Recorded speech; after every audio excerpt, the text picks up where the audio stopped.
Good evening and welcome, ladies, gentlemen, and those who identify as otherwise for this great evening of racing, or morning if you are American, or well, middle of the day-ish if you're American. Who knows, who cares? I'm Oliver Anderson, Mr. One of Oliver. No one's joining me in the commentary booth tonight. This small shit is not big enough for two, apparently. Behind the cameras, Grandpa Chris Hill as always. Anyways, tonight we'll be looking at the third round of the SSRI GT3 Season 6 Tier 2 Championship. We are racing at Imola on this great fun evening. Last week we saw the Tier 1 guys go around here in one hell of an exciting motor race.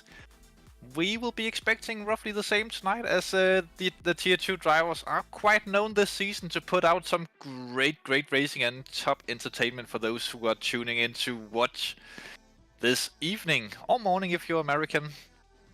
Coming up after the first sprint race of the Tier 2 season, first sprint format of the Tier 2 season last time out 2 weeks ago. I was just about to say last week, but obviously 2 weeks ago. What an exciting race that was. Big action in both the first and the second round. Many overtakes in the second at least. First one was a little bit dominated by Luke Wilson and his mighty Lexus. We haven't seen him around on the practice server so far tonight, but he might still join us for this race. No Lexus, actually. No Lexi on the track. There should be two. Big unfortunate. Anyways, we are on Imola this evening, the track famously known for the dark weekend of Formula 1 way back when, which is tomorrow exactly a certain amount of years since Ayrton Senna died. That was on the 1st of May, obviously, and Roland Ratzenberger the day before, which is the day of that death. Oh well, the yearly day of that death. The death date of that. But let's not talk about stuff like that, as this is a professional channel and we don't want to get demonetized off of YouTube, obviously. But yeah, great racing track, famous known corners around track, or at least known corners are the Villante, the Aqua Mineralis, of course, and Tamburello, which is not what it used to be, obviously, after the incident, and of course the Villeneuve corner. Stuff to look out for on this track will obviously be track cuts, as they can be picked up surprisingly easily around Imola. Some people say, some people don't. The tall curbs, or at least the sausage curbs on the inside of the corners. If you're a mid-engine car, you want to look out for those. If you are front engine and you have a too aggressive setup, that might be something to concern yourself with as well. But we'll have to wait and see. Of course, mandatory pit stop around this track, and this event is a 75-minute race. Long pit lane around Imola, the longest almost on ACC. I only think that Indianapolis tops this one. Well, and Spa, of course, maybe Spa will top it as well, but top 3 longest ones on ACC. Big time loss on that, so a little bit of a strategical choice on when you want to get into the pits around here. Whether or not you want to get it out of the way early and get some clean air, or if you're on clean air, then stay out on track and go as deep as possible. Weather forecast for the race, I believe, is somewhat clear, or looks clear at the minute at least. but of course weather can change quickly in Italy. We did see last year before the Formula 1 race there that never happened with all the rain that fell here around Imola. But again, unlikely to happen on ACC that we'll get so flooded conditions, especially on these servers. But you never know, maybe a little bit of a shower could happen. But I think that Chris might have some championship standings that he is desperate to put up on screen, as we haven't done that all season because we have been too busy in the commentary room. As we can see in even though it says silver, it would be the... What would that be? Actually, the silver class, yes. I'm just confused because when we go racing, it will be different colors, of course, next to their names. But in silver class, Luke Wilson have had quite the dominant performance. Although I don't know why it doesn't show his results from the Red Bull Ring of the sprints, but he did win the first race there, and I believe like 4th or 5th in the second one, leading away in the mighty Lexus big points gap down to P2 in the silver championships, which would be Glenn Finnemer. I thought he was finished, but the Dutch driver in the Aston Martin, 2 Aston Martins up there in the silver category, and not that common car anymore on ACC, which is a bit strange as it is still quite the easy and drivable car that can get top performances. A lot of Mercedes in Tier 2, by the way, but yeah. Finneman second, Michael de Gore sneaks up into third position after some very consistent finishing throughout the first 3 races of the season. Jesse van Dryle in fourth. We all remember the heartbreak he had at Spa round 1 when he got a little bit involved or tangled up with a back marker after having had a great start to the race, and back marker was spinning out ahead of him, and he unfortunately got collected in that, which lost him the win. In 5th, Ian van der Linden, of course. We'll only go through the top 5 because we don't want to sit here all evening looking at standings. But top 5 would be Ian van der Linden in the Ferrari. First Ferrari and only Ferrari in the silver category. A little bit interesting that there are not more Ferraris there, but nevertheless good to see. And we do humbly apologize that we don't have the rookie championships, but we do have the amateurs. Oh, well, we do have the rookies. It looks like it's the AMs that we then don't have, for unknown reasons. Nevertheless, this would be the rookies. Sil Waymans leads the way after some strong performances on both Spa and the Red Bull Ring. Max Spooner, another Lexus driver, P2, the only other Lexus apart from Luke Wilson in the entirety of the championship. David Gallant in third, even though he managed a first and a second in 2 of the races, but that's 6th place in the first round of the first race on the Red Bull Ring. Have heard him quite a bit in the championship. Moritz Ritterbusch in 4th, and of course Tom Ferris in 5th. Quite the championship, the rookie class. It seems that they are actually going quite hard at it on track when they race each other. Not that they are crashing into each other or anything, but they are racing each other pretty intensely when they are close to each other on track. We have seen them at least Wilmans and Spooner 2 times mixing it in close to the middle of the what would that be, the AM class in the race. Especially Wilmans have proven quite capable of running up with at least the midfield of the AIMs. Very interesting to see how he will get on with the race this evening on Imola. We'll be looking forward to seeing all of these guys out there on track. Not that far off qualifying, of course. It'll be interesting to see who will perform well and who will not here on Imola. As in the lower tiers, we would normally say that the front engine cars are the strongest around here, as they are the most drivable, and you can take the most liberties in terms of the lines you take around the corners, due to the high curves, and the front engine cars usually likes them better. But technically speaking, the mid-engine car seems to be quite fast around here as well, so it will be a matter of who can control the cars the best when we go racing here and qualifying in not that long. I think Chris is yelling something in the back of my ear. I just didn't manage to pick it up. In 2 seconds, Chris, in 2 seconds. Oh shit. Oh shit. This is the track Imola Sector 1 we are looking at into the Temporello corner, of course. with the chicane that's been added since the Villeneuve here later on the track before the 180-degree hairpin, going up the hill a bit tricky there to get the left hand on top of that down correctly. Into sector 3 we have the Aqua Mineralis first, and then the very tight right-left chicane. Some people takes the first curve, some people takes the second curve. Hard to say what is really the quickest. It's a matter of preference and how you can handle those before the valiant corners, the final 2 on the track. Big braking zones downhill into the first one, which can be a bit tricky to get done correctly, as it's a slightly different braking down the hill than on flat terrain or into an uphill section, of course. But the drivers, they definitely already know this, as they have done tons and tons of practice around here for this specific event to make it as entertaining as humanly possible for you guys watching. They are at least well prepared to put on a good show around here. This mighty track. Anyways, we are almost ready for qualifying.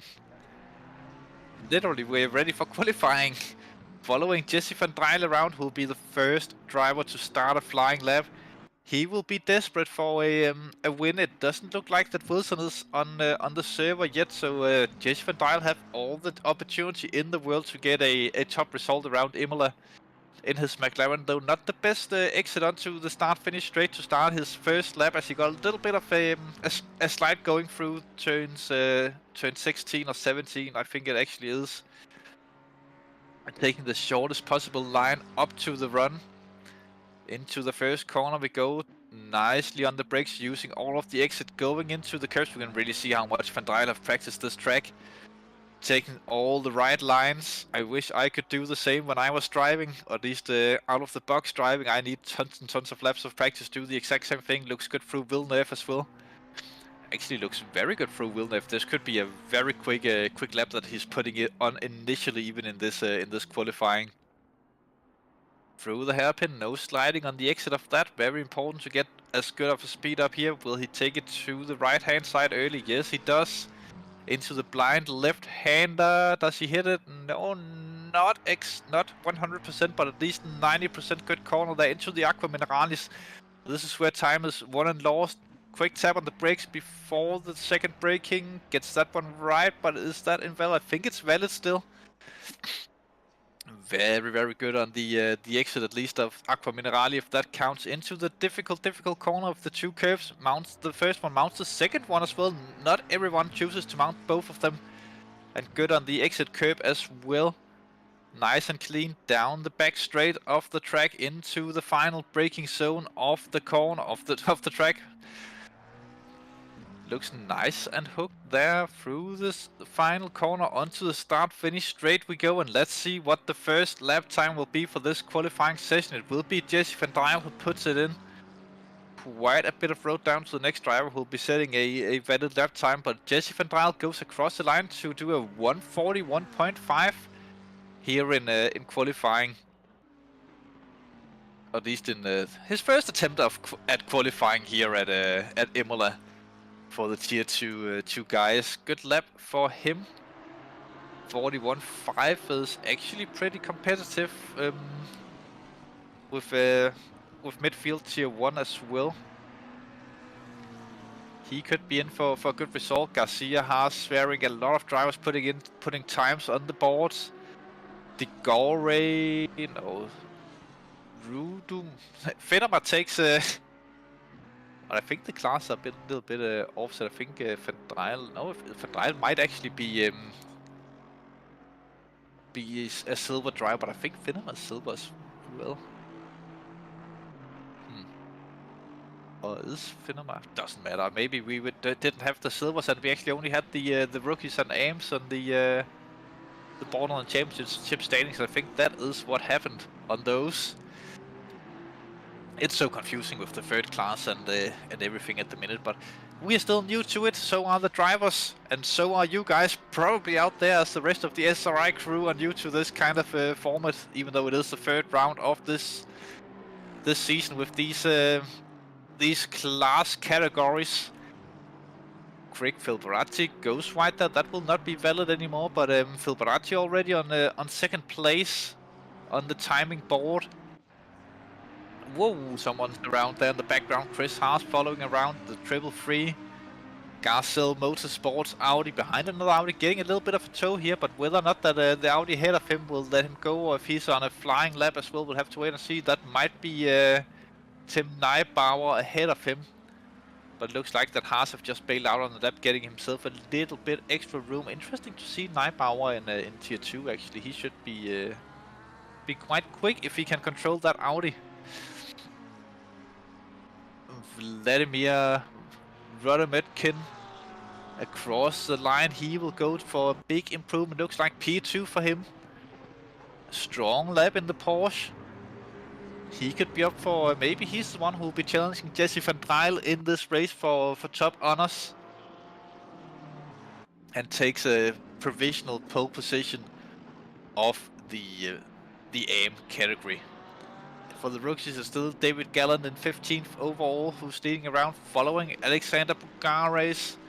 Also a driver we have seen quite a bit this season, who have done some good results, improving by about half a second. It looks like we'll see when he takes it across the start-finish line up to P5. He goes ahead of Chris Haas, who is in the pits going for a new set of tires. To do his second run, as his first one got a little bit interrupted when he was around. Bart Swearing currently 13th position, one of the many Ferraris on track. Not that many in the AM category, that's only Van Dryle there, but in silver, Bart Swearing are one of the few. I think there's at least 2 or 3 now. He's invalid on the lap time, so this won't count. He also looks to be going a little bit slower than usual down here, but that could just be camera angles. Through the final corner. This is where it's hard for Swearing. He needs to get a very good exit of this corner to get maximum speed onto his next flying lap. It is quite important here at Imola, as you do have a little bit of a run from the timing line down to turn 1, or at least to the first braking zone. So yeah, it looked like he got around that well enough. Mr. Swearing, the Sim Racing Holland driver of the 112 Ferrari. On for a good drive. He wasn't any of the Hunger Game drivers. I don't know if we have many of those around in Tier 2, but there might be 1 or 2 of them who competed in that event. Notice Swearing getting around. I'll also just try to open some timing data on the side, and we are looking at Swearing. Where the S is Swearing. He's a little bit up on his provisional best at the minute, up by 0.3. That could put him up quite a few positions if he can keep this going. But it is difficult around the tough left-hander. He goes slight improvement, or at least slight further improvement from Swearing, gaining quite a bit on the entry there for Aqua Mineralis, up by 0.6 on the exit. He could be on for somewhat of a good improvement if he can keep this pace going. Through the chicane onto the back straight, taking a lot of the curves. You see how the car almost jumps over it.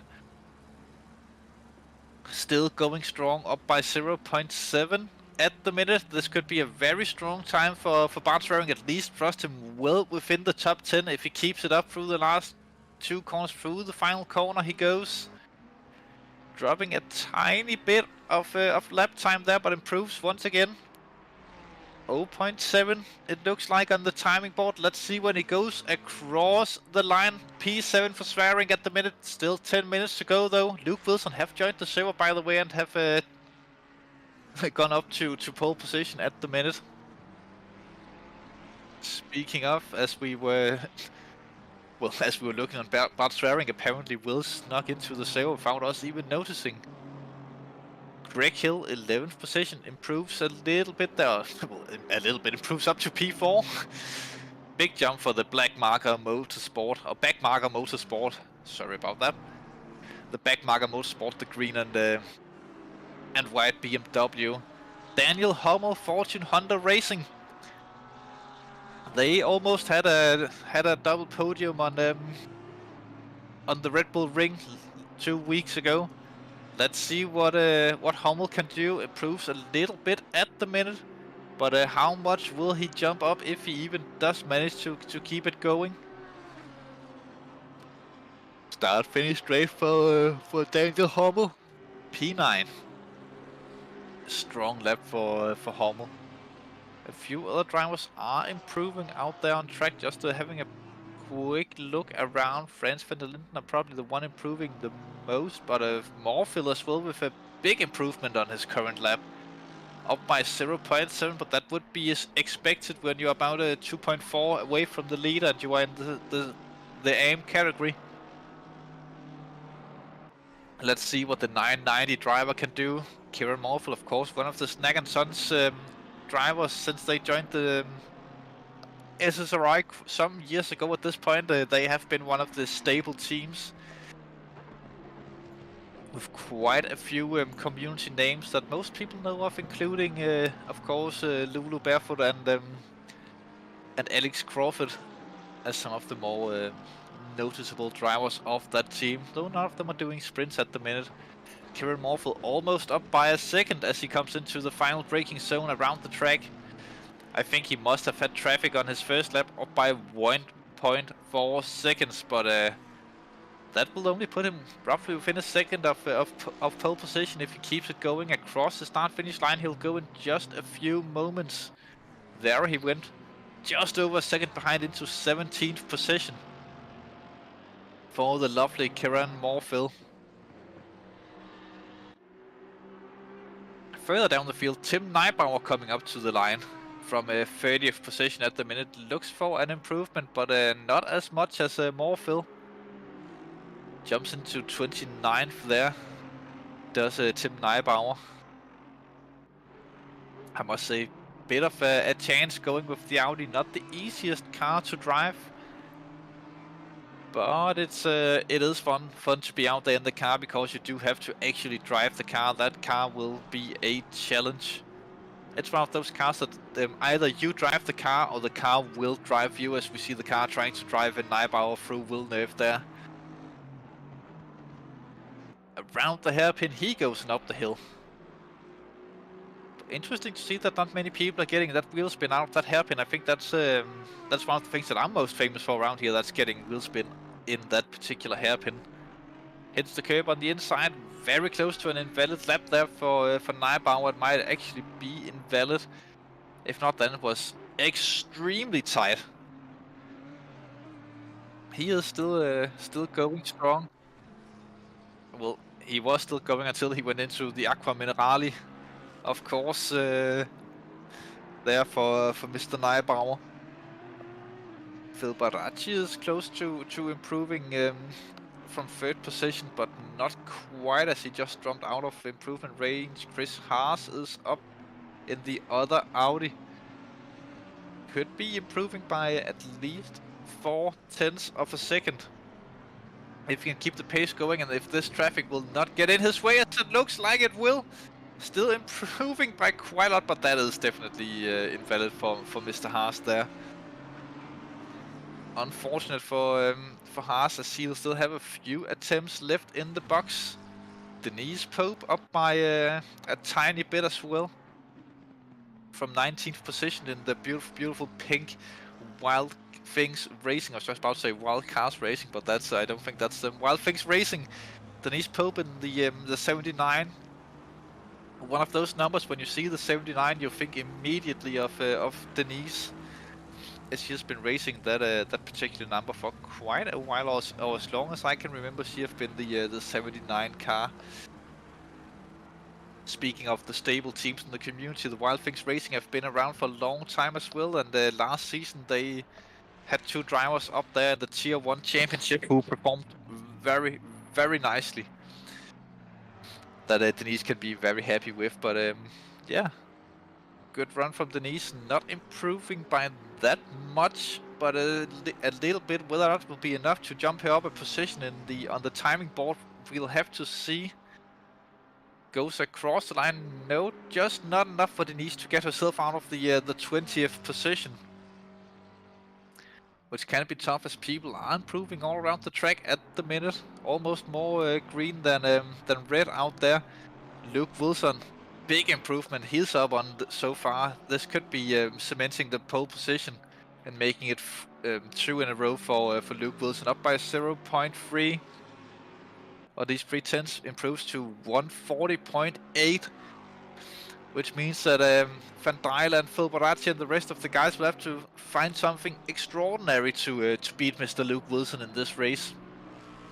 It seems like he's at least very quick, as the Lexus is supposed to be around a track like Imola.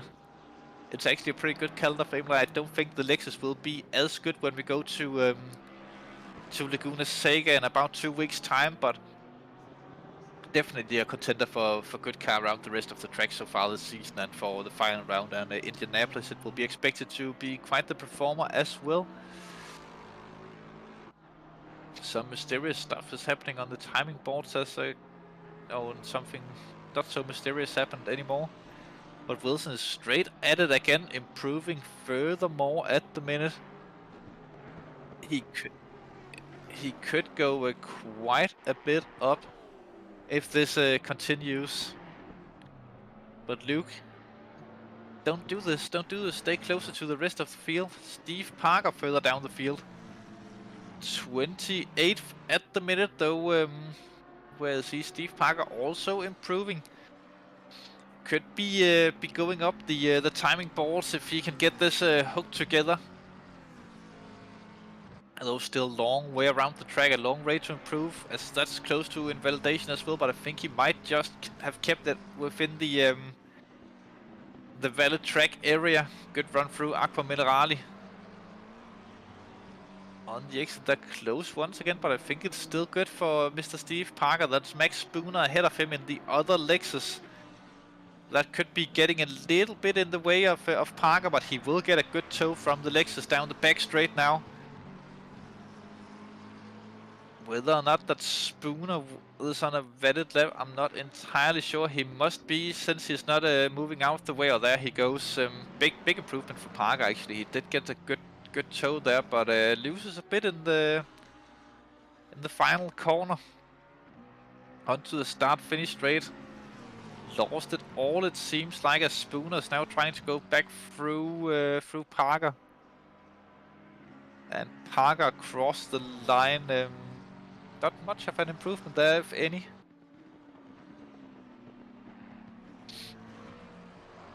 Wilson have dropped his time completely and didn't improve on the 140.8 that he already set in this session.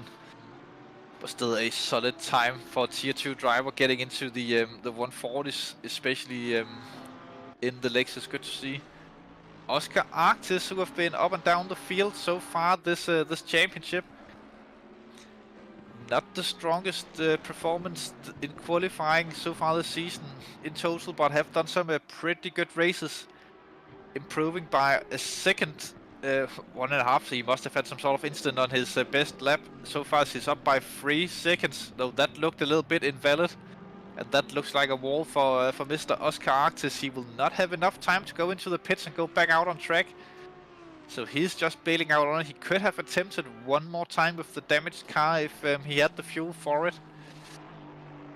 Though further up the field, Phil Baracci improving ever so slightly.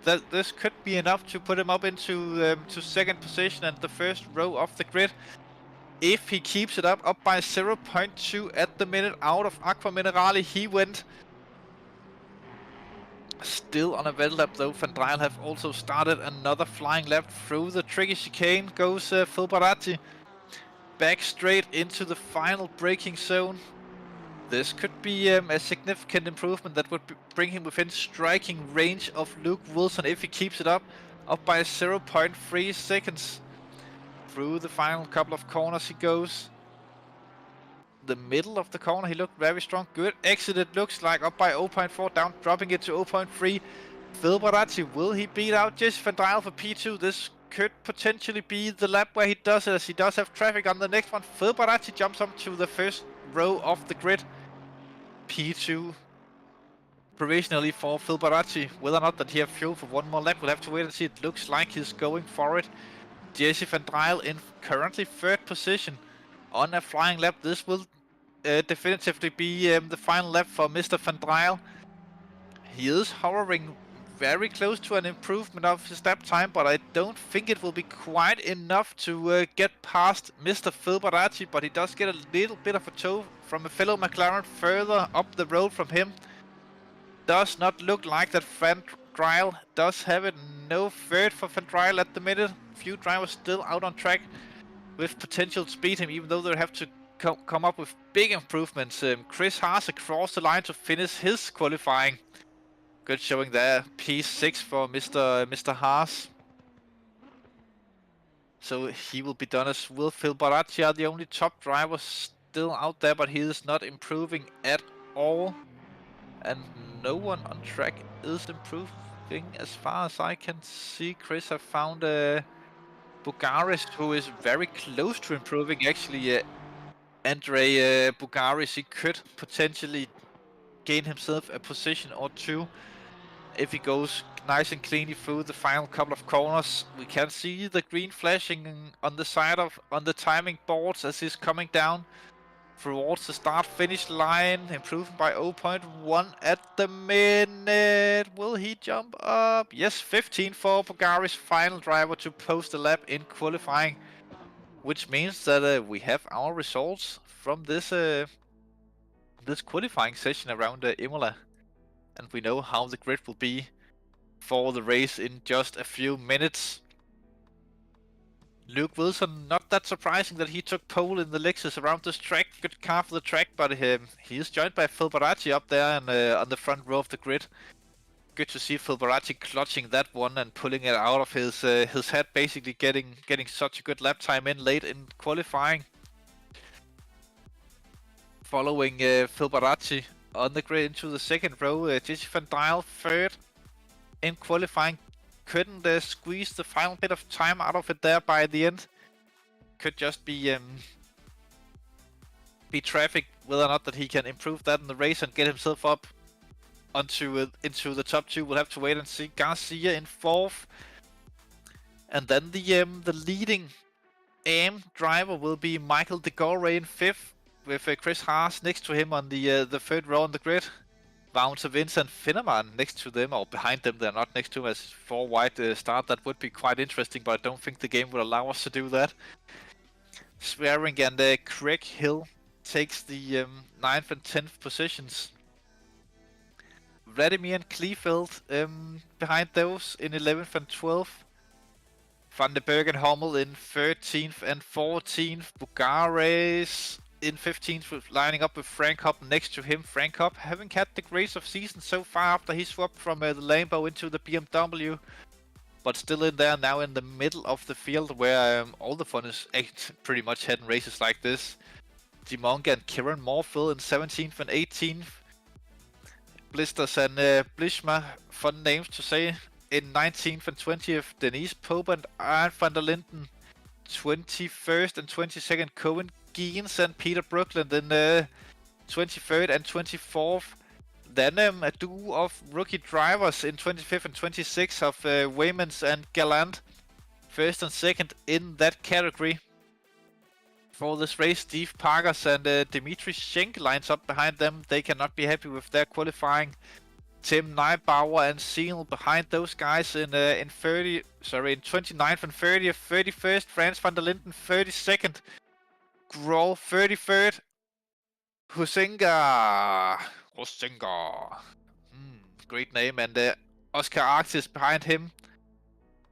Yvonne van Dosberg and Mark Spooner 35th and 36th. De Barros and Ferris 37th and 38th. And the last row of the grid, Gottman and Meyer lines up back there in the number 2 and 22 Aston Martins.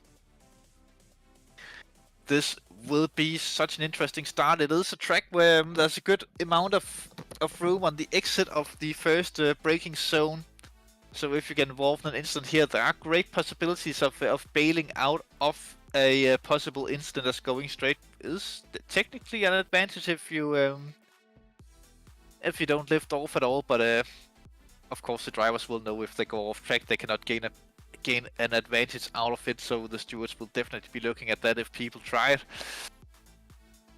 But nevertheless, into turn 1, incidents often happens here at Imola, as it is a sort of a one-line corner. Two cars can go side by side through, and the Constantina effect is quite big around here, as it is a long run into turn one from the start-finish line, or long run. I actually think the start line is quite late on this this track compared to the timing line, but it is quite a bit of a run into turn one, and stuff can happen. We'll have to wait and see if any instance could happen, and who would get involved in stuff like this. We of course have Oscar Artis and Mr. Samuel with a little bit of a ping on the grid, it looks like, but we know that that's due to long range connections. I think Mark Samuel is South African, and Oscar Artis will of course be the Argentine driver, who apparently have nothing to do in the middle of the day down in Argentina, apart from racing with us here on the SSRI community, which we are very pleased with, by the way. I wish we had commercials we could run before races, but it is what it is. You are stuck with me talking and talking and talking and talking and talking a little bit more. Next week we get the Tier 1 drivers on Laguna Seca, which will be the first of the more technical tracks of the season. That will be extremely interesting to see if any trends will change around there, as it's not that much about cars anymore when we go there. Of course, it's never about the cars, it's more about the drivers, but on that track, a good car for technical tracks will be quite a bit out from it used to be back in the old days. The Porsche would be 992 or whatever, or at least the 911 version 2, the current one, the newest one, of course, the Mark III version, but the second one would be was always quite superior on tracks like Laguna Seca, as it was so damn good on handling tracks, very good on the brakes as well. As the drivers have actually started the formation lap in the background of my talking, so we can get a good look of Imola and Luke Wilson, who will try to get optimum heat into the tires and brakes. Interesting to see that drivers do differently. Personally, I prefer to wait until the last quarter half-ish of the lap to start warming stuff up, as there's no point in getting it up there too early, and you can easily get it up into roughly the right temperatures in that amount of time. But of course, some people like to just weave a little bit on the straights as well, just for the sake of it. Just going around there, good time to take your pit stop strategy as well, and get that set up for different scenarios. And Mark Samuel actually didn't make it onto the grid. He's in the pits still. Unfortunate for the number 42 Audi there. And an old Wild Things livery on that McLaren of Grohl, it looked like. That was quite interesting to see. So we both have Denise Pope in the actual Wild Things Racing livery car, then the old Wild Things Racing McLaren livery here on Clemens Grohl, from before they went all pink. Also a bit of a classic livery. It looks good, of course, but the pink pops more in the eyes, I would say. I think this is actually from last season. This livery, it does have the Colex spots and everything. I didn't know he was. Anyways, good to see the Wild Things drivers out in force for this evening of racing. Denise Pope obviously up in 21st position, who will be looking to improve that over the course of the race. She's one of the drivers who normally have a very good strategic mindset out there on track and knows how to drive safe without getting involved in incidents, but we'll see what happens today. She does have, well, I say she doesn't get involved in that many instances. She often actually does get collected, and quite a few of the drivers are lining up side by side preparing for race start now, so we'll get back to Denise later on in the race. Luke Wilson and Phil Baracci will be the drivers on the front row of the grid.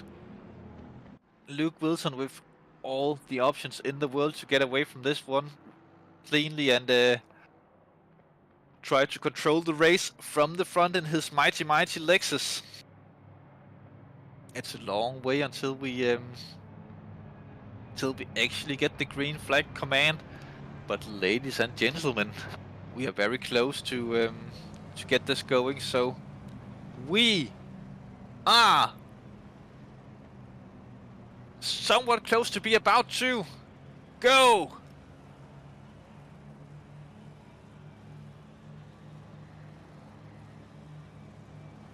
Long ass hold. Racing! Good start there from the Audi of Chris Haas. It looks like he jumps up at least 2 positions up into 4th further down the grid. Phil Baracci loses out a little bit down the start. Van Dryle jumps him into turn 1. Still Luke Wilson ahead of Van Dryle and Phil Baracci. And I think that's Chris Haas up into 3rd position or 4th. It looks like 4th from Phil Baracci. Big clusterfuck further down the field. A big cluster something further down the field as people have gone off. Oscar Arctis seems to have gotten involved in that as he is all the way down here. That's Van der Linden, it looks like, as well. That's Iron. He will not be pleased with this, and Mark Saniel there starting from the pits will be overtaking him with ease as Van der Linden was stuck there on the gravel trap for a little bit of time, letting the field go through nice and safely. Luke Wilson still leading the race ahead of Van Dryle, Phil Baracci and Chris Haas. They seem to have been gotten themselves a little bit of a gap down to the rest of the field. Overtaking move there into to the Aqua Mineralis. Was that Hummel? I think that was Hummel who tried for that. Side by side further down the field, the pink Aston Martin goes through. And not the easiest place to get any sort of moves done, as you are very reliant on the car ahead of you making a little bit of a mistake and giving you the room. Van der Linden further down the field. Anyways, Wilson first car to come onto the start finish straight for the first time. Big yellows again in the chicane onto the back straight. Phil Baracci under a little bit of pressure from Van Dryle, but it seems that they are just trying to match each other's speeds first time around. Not close enough for Van Dryle to go for a launch and retake his rightful 2nd position as he qualified there. A little bit of slide there from Van Dryle. He might have set his car up aggressive to try and get as much lap time out of it as humanly possible in the race.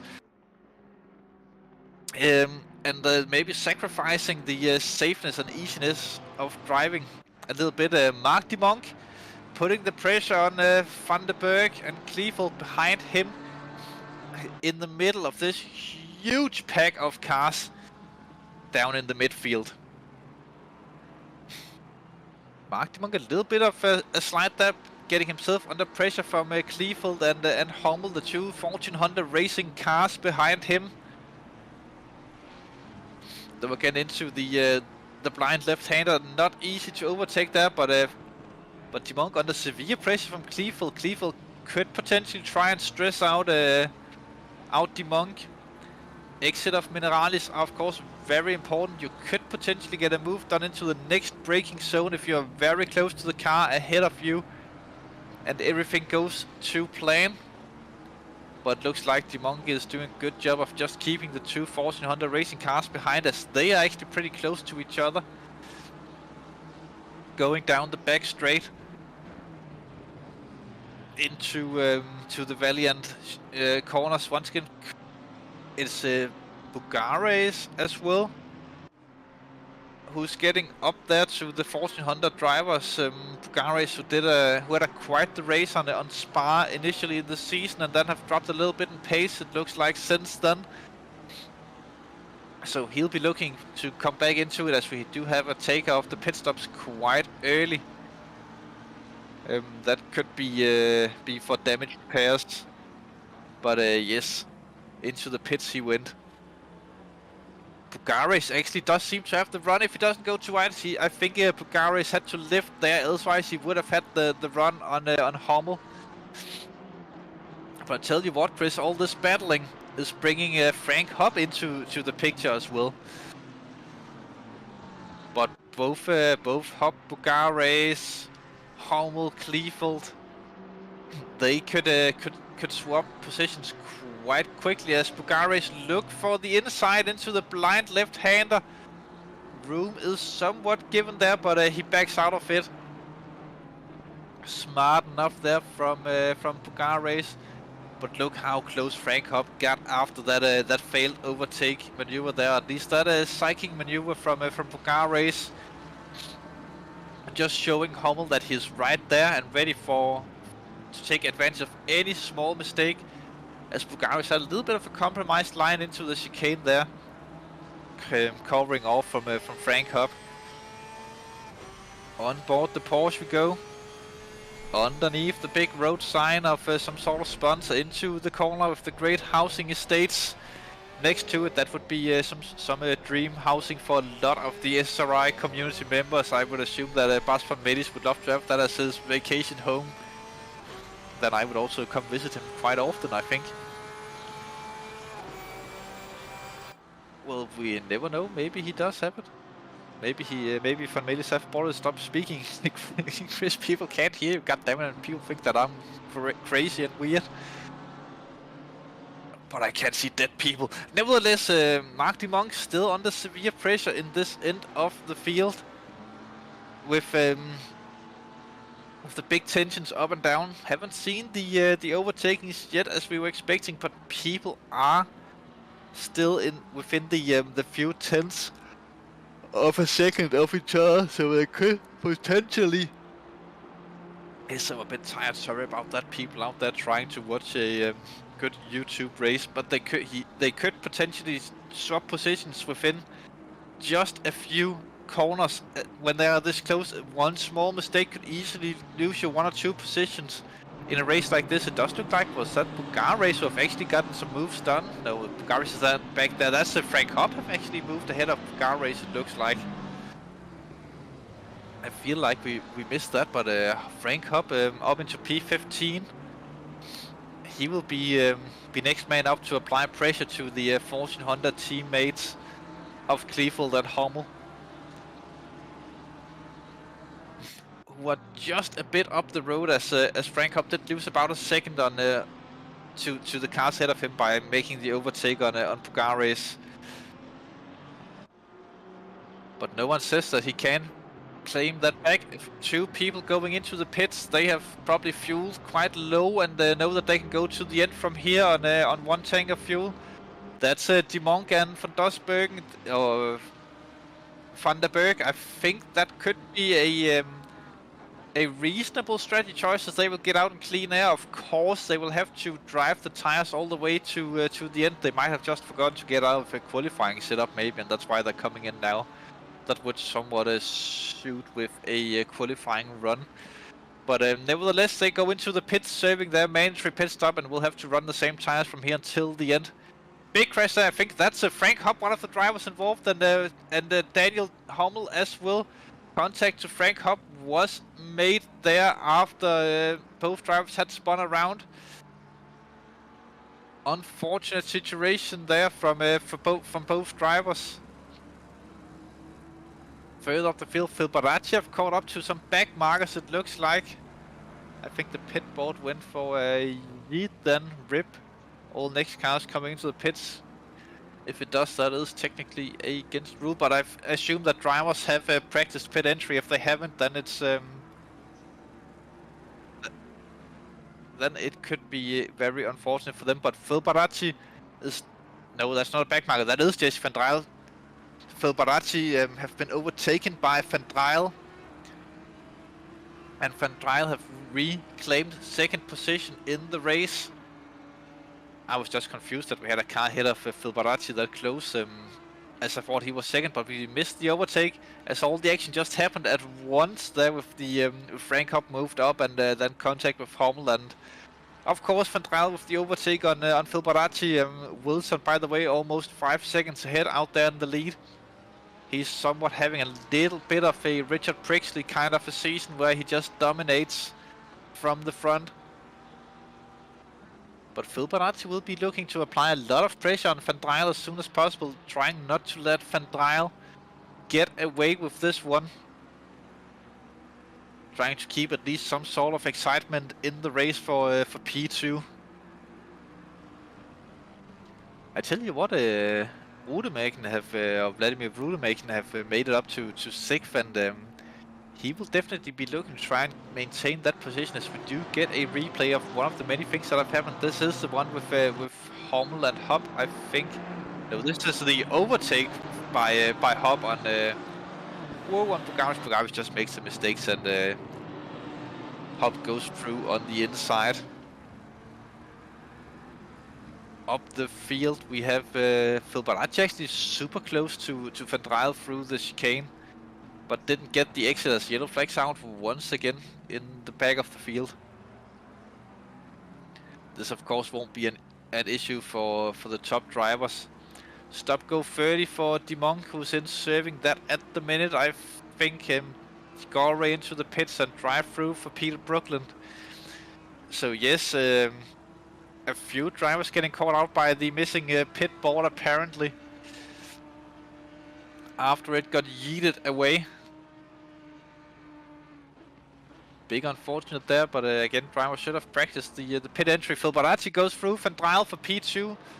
Speaking of that, we are jumping directly into what happened between Frank Hop and Hummel. Hummel not getting... Whoa!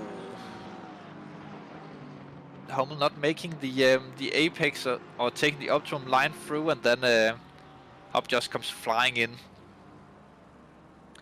But Phil Baracci got the move done there on Van Dryle up into second position from our good friend Mr. Phil Baracci, the Italian in the 95 Aston Martin FBL, boys.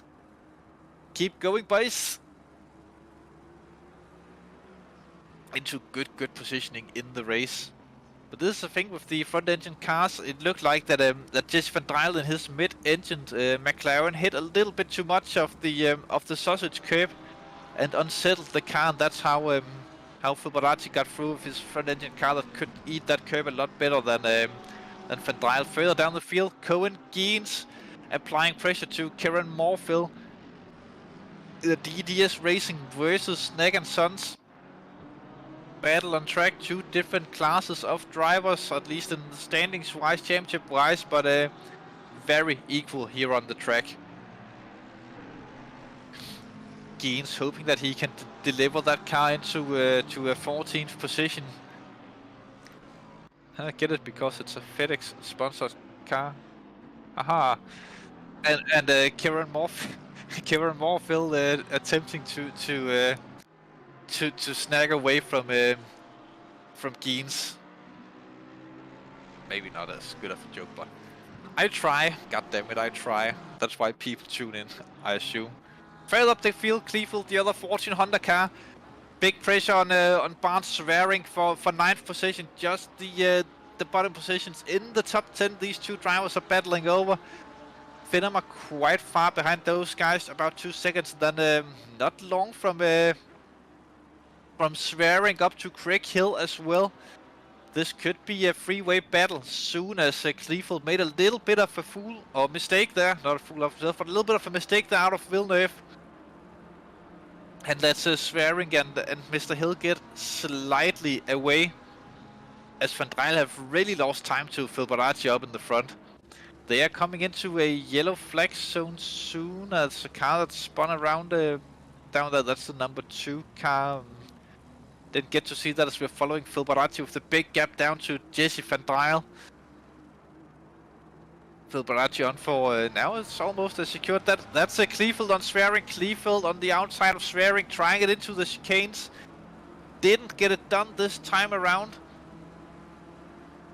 This have definitely meant that Hill have gotten a little bit of a breathing room up ahead. Cleveland right on the back of Swearing. Looked like he lifted off that to not fall centered into the final couple of corners, as he will want the run into turn 1. It looks like the Ferrari versus the Lamborghini, the two big Italian supercar manufacturers here on the Italian racetrack.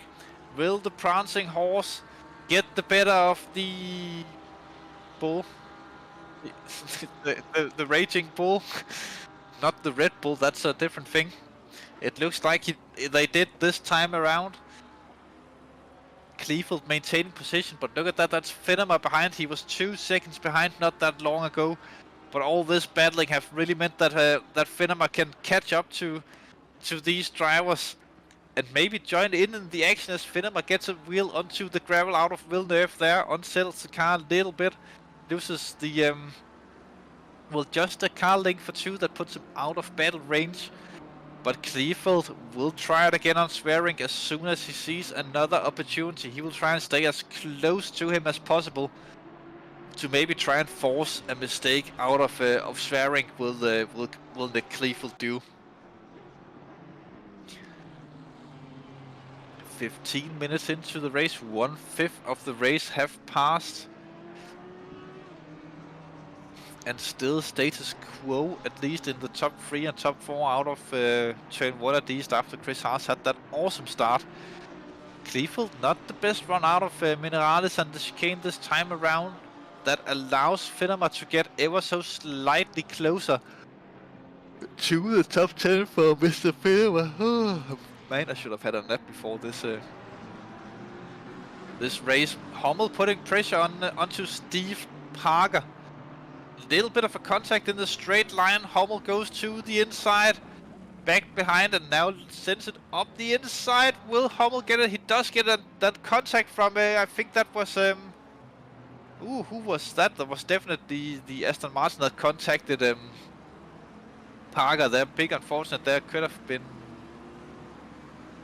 don't know who it actually was, but not the best there for Mr. Parker. Wilmanson, Spooner, the 2 rookie drivers further down the field, having had some good action, but still up here with Nick Kleefeld and Barnes Swearing for the outs or the last positions in the top 10. Going at it hard as more people have decided to come into the pits. That's a 217 car. That might be Cohen Geets, maybe. Oh, Geets is a 711.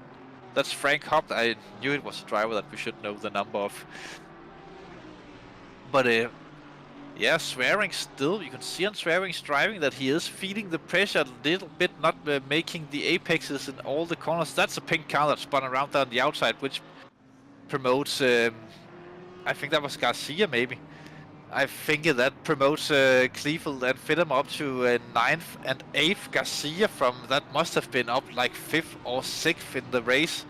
He is dropped down, and Hill as well.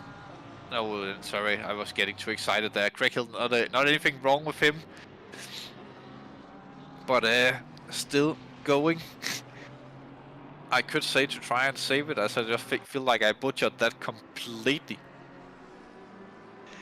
Mr. Craig Hill then on Vladimir. The attack on 6th position there for Craig Hill. Gets the move done before the braking zone of turn 1. I don't think the current generation Porsche is as horrendous as the old one, where even if you got a good run out the final corner on the old Porsche, you would have no defense into turn 1 as it was so damn slow. Craig Hill going defensive into Villeneuve, but no pressure really from Vladimir. Although this time Vladimir gets a good second part of Villeneuve. Into the hairpin we go. We can see the reverse camera there on the wheel. Now we can see from the roof of Craig Hill's car onto Vladimir. I don't think Vladimir will try the move into the blind left hand, and not from this distance. But he will be hoping that Hill will make a small mistake. Just the tiniest of mistakes, and then he will be then Vladimir will be right on him for an attacking move. Looks like Vladimir takes a bit more curb there through Aqua Minerali than Hill, and actually loses a bit of time on doing so. Hill might just have scouted that trick out, and Hill will be trying to get away from the Porsche driver now. Does look like that he managed to clear a little bit of a gap between himself and Vladimir, but Kleefeld and Swearing are still at it, and Finema have been invited directly into the battle in his black Aston Martin behind them. Ooh, this time all 3 of them gets a horrendous exit out the final corner. I was just about to say that this time could have been the move from Kleefeld, but he got too excited seeing the mistake from Swearing.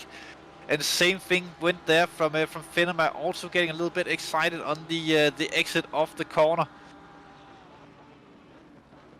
But you can see the smart driving of Kleefeld every time that that they come into a corner where he knows he can't make the overtake. He sort of just drops back and tries on the exit. As you can see how close he is this time around into Villeneuve from Kleefeld on Swearing. This could be, if he gets the move done, he tries not for the inside launch, but keeps Swearing very honest through the hairpin. Big battle. The number 2 car once again causing a little bit of a yellow flag situation, but Kleefeld applying the pressure onto to Swearing through the blind left-hander, which is the official new name of that corner. Into the Aqua Minerale we go. Downhill so easy to lose the counter braking, and through this part of the Aqua Minerale as well. This time Swearing doesn't get the grace of exits. A little bit of a too slow exit there, which means that Kleefeld gets the move done. Finnemer gets close as well, but Finnemer seems to have lifted off and backed that off. And good move from Nick Kleefeld there, putting himself up into 8th position in the race. Now it's a question whether or not that Nick Kleefeld have the pace to get away from Bart Swearing. Kleefeld also managed to gain quite a few positions in this race so far, as Swearing is immediately under pressure from quite a few cars behind. That Finnemer, Bugaris and Blisters there, all very close to him. Blisters dives into the pits just about 20 minutes into the race for him, and this is Finnemer who gets the move done, it looks like, on Swearing down into turn 1. Bugaris gets close as well, but I don't think he'll be close enough to go for the move. He does show himself, but manages to get that stop before the apex of the corner. Swearing losing a ton of track position at the minute. He needs to pick up his driving ASAP to avoid losing further positions in the race. Of course, there's a big gap from Bugaris down to Kieran Morfield in 12th position. But we have just seen Blisters come into the pits, and he could become a factor later in the race. Looks like that Swearing is all over it at the minute, feeding the pressure, maybe a little bit stressed after losing 2 positions in quick succession and being severely under pressure from Alexander Bugaris. Let's see whether or not that he can keep it together through Aqua Minerales this time around. It is easy once you make a mistake that you get into the habit of continuing to make the same mistake.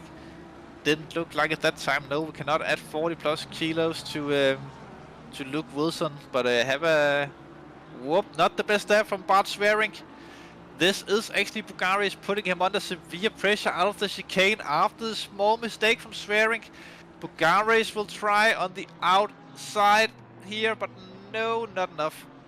But no, try and suggest it to the administrator to add the 40 kilos to Wilson. Maybe competitive ballast for next season. That could be fun. Some people might be willing to give it a go, putting something together there. We'll have to wait and see, but suggested at least maybe something will happen. Bugaris with the big run on Bart Swearing into turn 1, but gets stuck a little bit on the outside there. Nowhere to go for Bugaris. Good driving from Swearing there. Good defensive driving. As Kieran Morfield must have made a fool of himself, as Cohen Geens have gotten through. And there were quite a gap between those drivers not that long ago.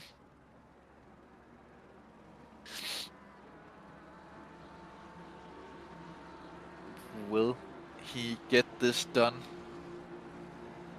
Up to the blind left-hand corner. No curbs taken from the drivers. They actually hit that that apex quite nicely. These two drivers does.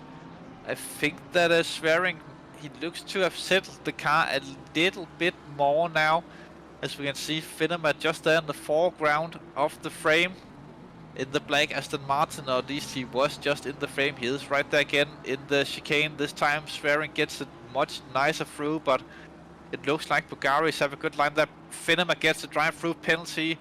Drive-through penalty for Finnemer, probably for track limits this time. Bugaris tries the inside into the final 2 corners. Little bit of an early turn in there from Swearing, but manages to get it done cleanly with the defensive move. Better exit from Swearing onto the start-finish line than from Bugaris. Finnemer will have to come into the pits and serve a drive-through within 3 laps. time. He's maybe down to 2 laps remaining on that drive-through at this point, as he has just crossed the start-finish line. Bugares gets the move done into turn 1, it looks like. Good strong move from Bugares, as I was just looking a little bit on the timing boards and not on the actual driving. I wonder if... ooh, car spun around, they got through. And here we go with Kieran Morfill and Cohen Geens. Actually, Cohen got close enough to Morfill. But yeah, that is not the line through that chicane, Mr. Morfill. But good move from Bugares. It looked like the swearing might have missed a gear or something there. We know the slipstream is strong, but that strong is quite unusual to see. But Bugares up into 10th position now. Swearing dropped yet another position in the race, down to 11th. Back markers ahead of Bugares now. Or is that could maybe, no, that's not Hill and Vince. No, that's some back markers. But further down the road, Hummel is starting to apply quite the pressure on Kieran Morfill now, as Hummel have caught up after the incident he had earlier in the race with where he spun and had Francorchamps involved as well. How quickly that Hummel can get this done, we'll have to wait and see, and whether or not that he can actually get it done as Finema comes into surface drive-through. Another taker of the pit stops we see. Interesting to see people doing at this point. We have seen the undercut being quite strong in Tier 2 so far this season and last season as well. So interesting really to see where people comes out of the pits. But Daniel Hummel getting closer and closer to Kieran Morfill. He is on a bit of a recovery drive at this point, where Morfill is on for his season's best result if he can keep this one home, I do believe. At least in the main races it will be, as we only had one main race earlier in Spa. And Finema gets the stop-go 30, but without going into the pits. Wonder how he managed to do so. Oh, he got the stop-go 30 after saving the drive-through. That's how he managed. Oh, Mr. Finema, that's unfortunate.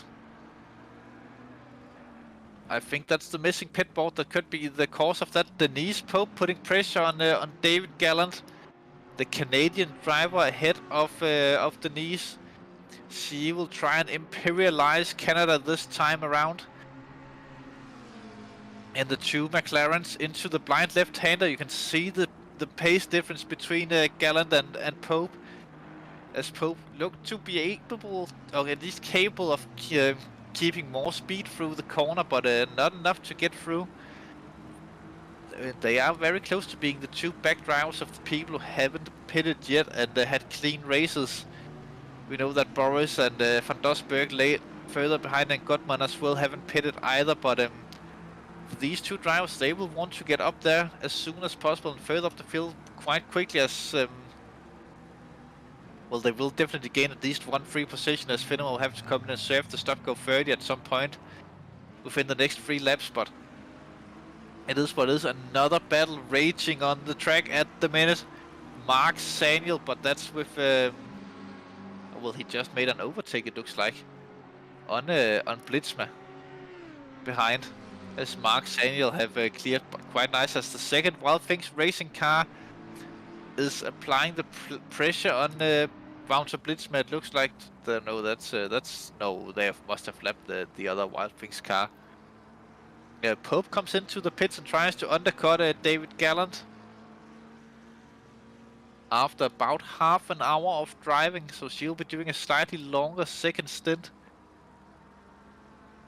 That could be wise for Pope if she felt like she had more pace than Gallant. That's Peter Brookland. Peter Brookland is that's at Tamburello. He's on the inside of the first part of the track. That's a bit of a strange place to be, as Minor also got a stop-go 30 in the pits. The lagging pit board seems to be catching quite a few people out. maybe a few drivers haven't practiced the pit entry enough around this track. Mark Spooner involved, the big one here. That's with Dmitry Schenk directly ahead of him, and then the McLaren of, is that a Franz van der Linden? No, I think it's a back marker actually. But nevertheless, Mark Spooner and Dmitry Schenk quite close to each other, but that back marker just gets a little bit in the way of Spooner there. Onto the start-finish straight, as the back marker almost pushes Spooner wide. What is going on here? He might have not seen Spooner trying the outside overtake there and tried to give the room. I'll definitely give him the benefit of the doubt in my mind as the back marker misses the braking point. There was so slightly. Spooner goes wide on the apex purposefully there to avoid getting contacted by the back marker. Good aware driving from the Lexus driver of Max Spooner. But this have given Dmitry Schenk quite a bit of breathing room, as there's another back marker car that Spooner will have to negotiate now, and he does that quite easily as the back marker just moves out the way. But look at that, that's Franz van der Linden in the Sim Racing Holland car behind, also getting quite close, as there's a big angle of cars. I wonder if, oh, there's someone getting spun off there in the background. That's a back marker Audi. I think that's got taken out by someone else. No, that's Neibauer. That was Tim Neibauer who got shafted there.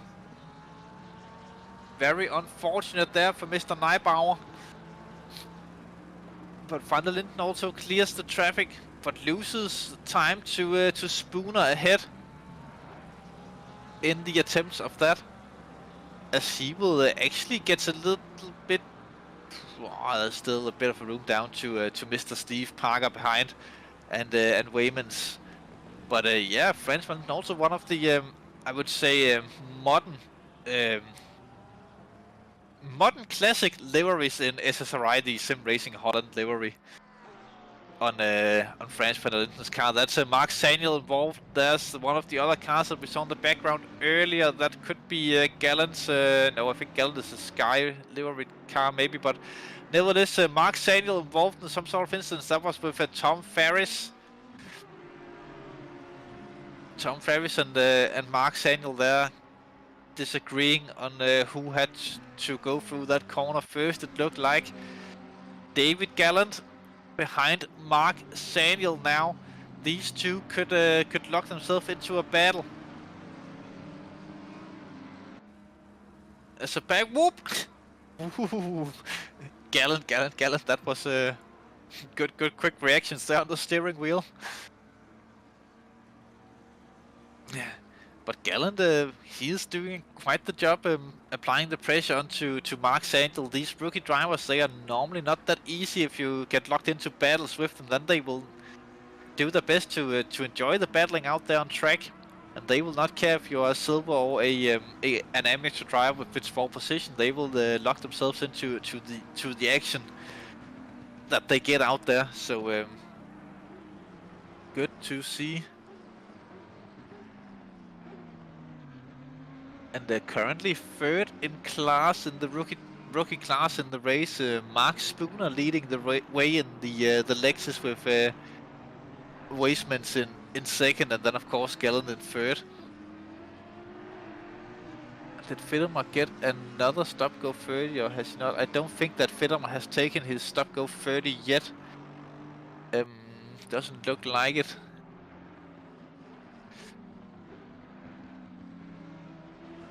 Otherwise, I would assume he would be further down the field. Yeah, if he had taken his stop go 30, he would have been closer to Denise Pope. But I think he will have to take it next time around, if I'm not mistaken.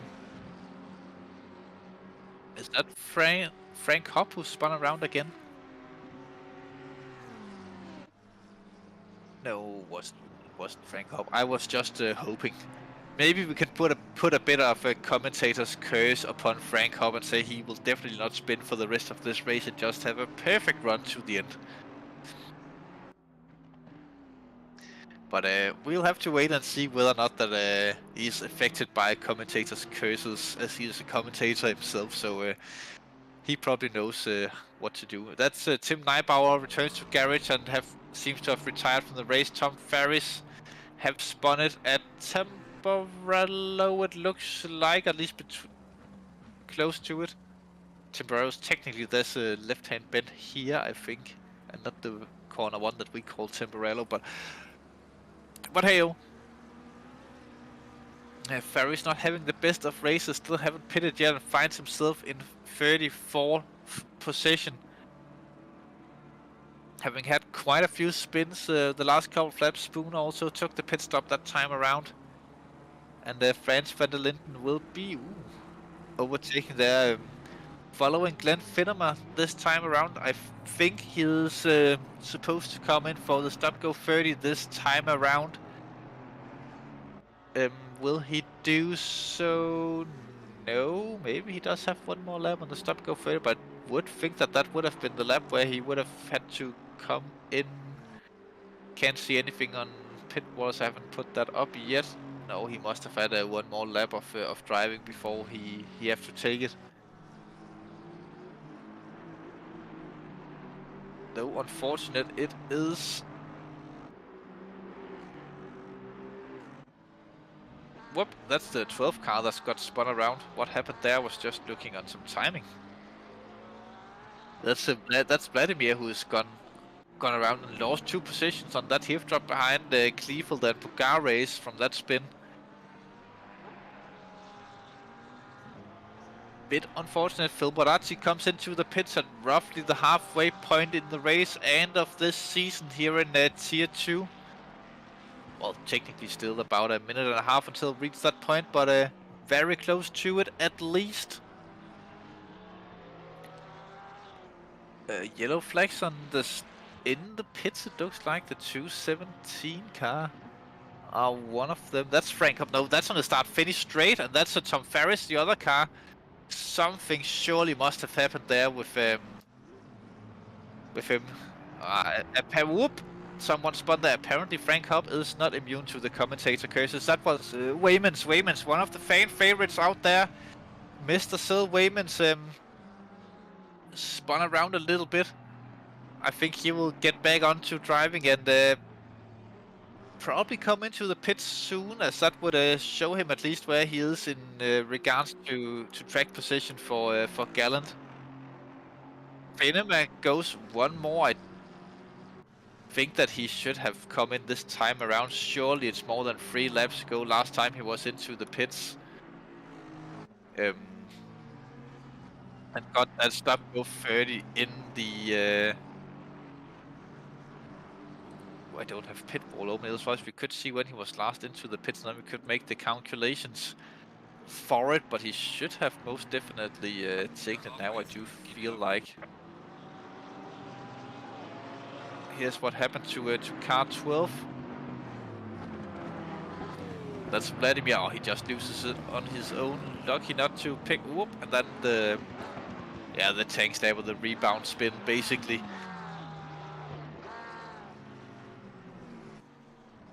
Not the worst there. Maybe 3 lap limit is for track limit penalty. So I don't think so, but I must say I have never gotten a speeding in the pit lane penalty in a race that wasn't a DSQ, so hard to say. Van Dryle comes into the pits as well. Let's see where he is track position wise compared to Phil Barazzi.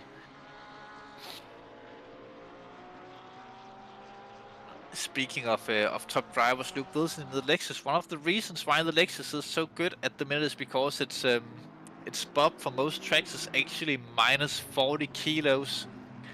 I don't think that LFM have gotten it updated on all the tracks since the last Kuno's bob. And that's why it seems pretty strong on most tracks. This is one of those where it's got the minus 40 kilos, so that is how it is. Van Dryle coming out the pits. Phil Barazzi goes through the start-finish line, so it will be quite the gap between them.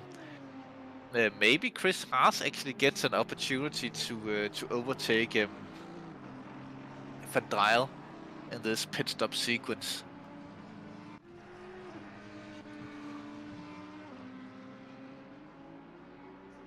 But we will have to wait and see until Haas comes into the pits, as we have passed the halfway point of the race.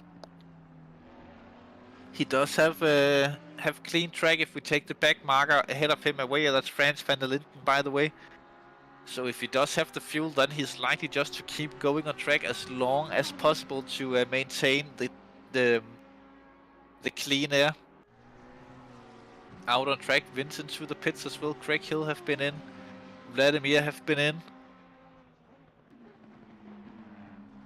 So only 14 out of the top 15 drivers still yet to stop. Chris Haas is getting held up a little bit now by Van der Linden and gets around it. Van der Rijl have actually lost out to the 113 of blisters. It looks like that. So that was a horrendous stop for Van der Rijl. That awful Barati only took fuel. But big loss there from Van der Rijl since the pit stops. I think that Van der Rijl have had some sort of incident as he will now have to go through blisters for a position, and manages to do so there. It looks like, yeah, no fighting there from blisters for some reason. Steve Parker, next car on track for Van der Rijl, but Parker still haven't pitted now. Finema comes into the pits. Steve Parker dives in as well. So Van der Rijl will get a few one back here. Quite a few people into the pits. Finema serving the stop go 30s. Senial into the pits also. And Weisman's into the pits, Sel Weisman's into the pits as well. The fan favorite out there we have confirmed, of course. Luke Wilson, race leader, coming into the pits.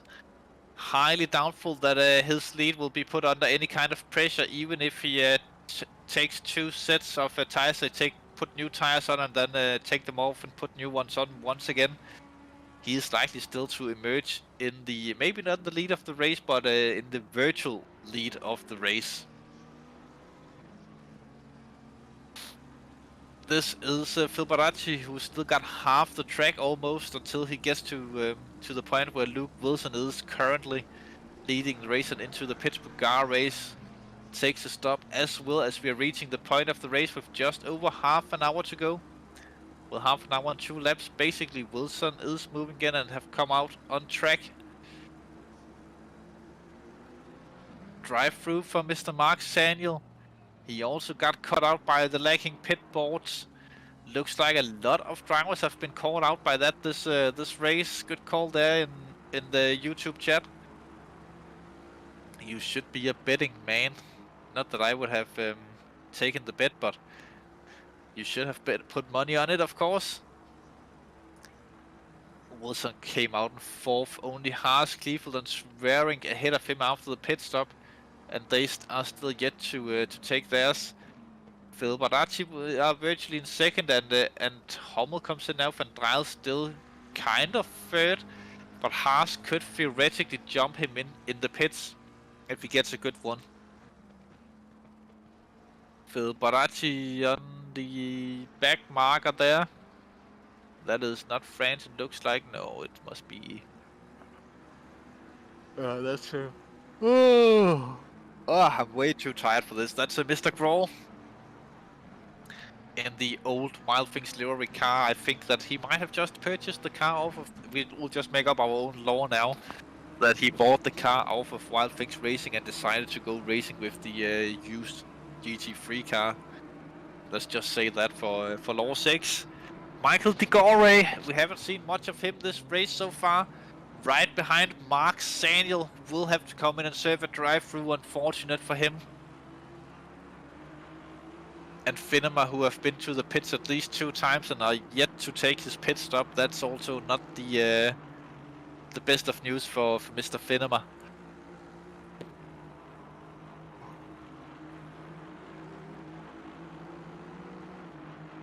And the looks that could have been a battle for Mr. Michael De Gore turned out to be absolutely nothing as Saniel dove into the pits. Kleefeld came in this time around. Kieran Morfield enjoying life in a good position, 4th in the race at the minute, but yet to stop. And behind no, he is behind Luke Wilson, so Mr. Morfield will not get to lead this race, unfortunate for him, as that is a good experience to have. France van der Linden are the nearest car to him for position, 7.8 seconds behind. You know what out there? I think that Chris Haas might be trying the no tires. No, there's mandatory tire change, isn't there? No, I don't think there is mandatory tires. No mandatory tires in 75-minute race. So I think that what Chris Haas is trying to do is maybe run the strategy game and not take tires, run deep, and then don't take the tires. That could be the thing, as he's still out on track.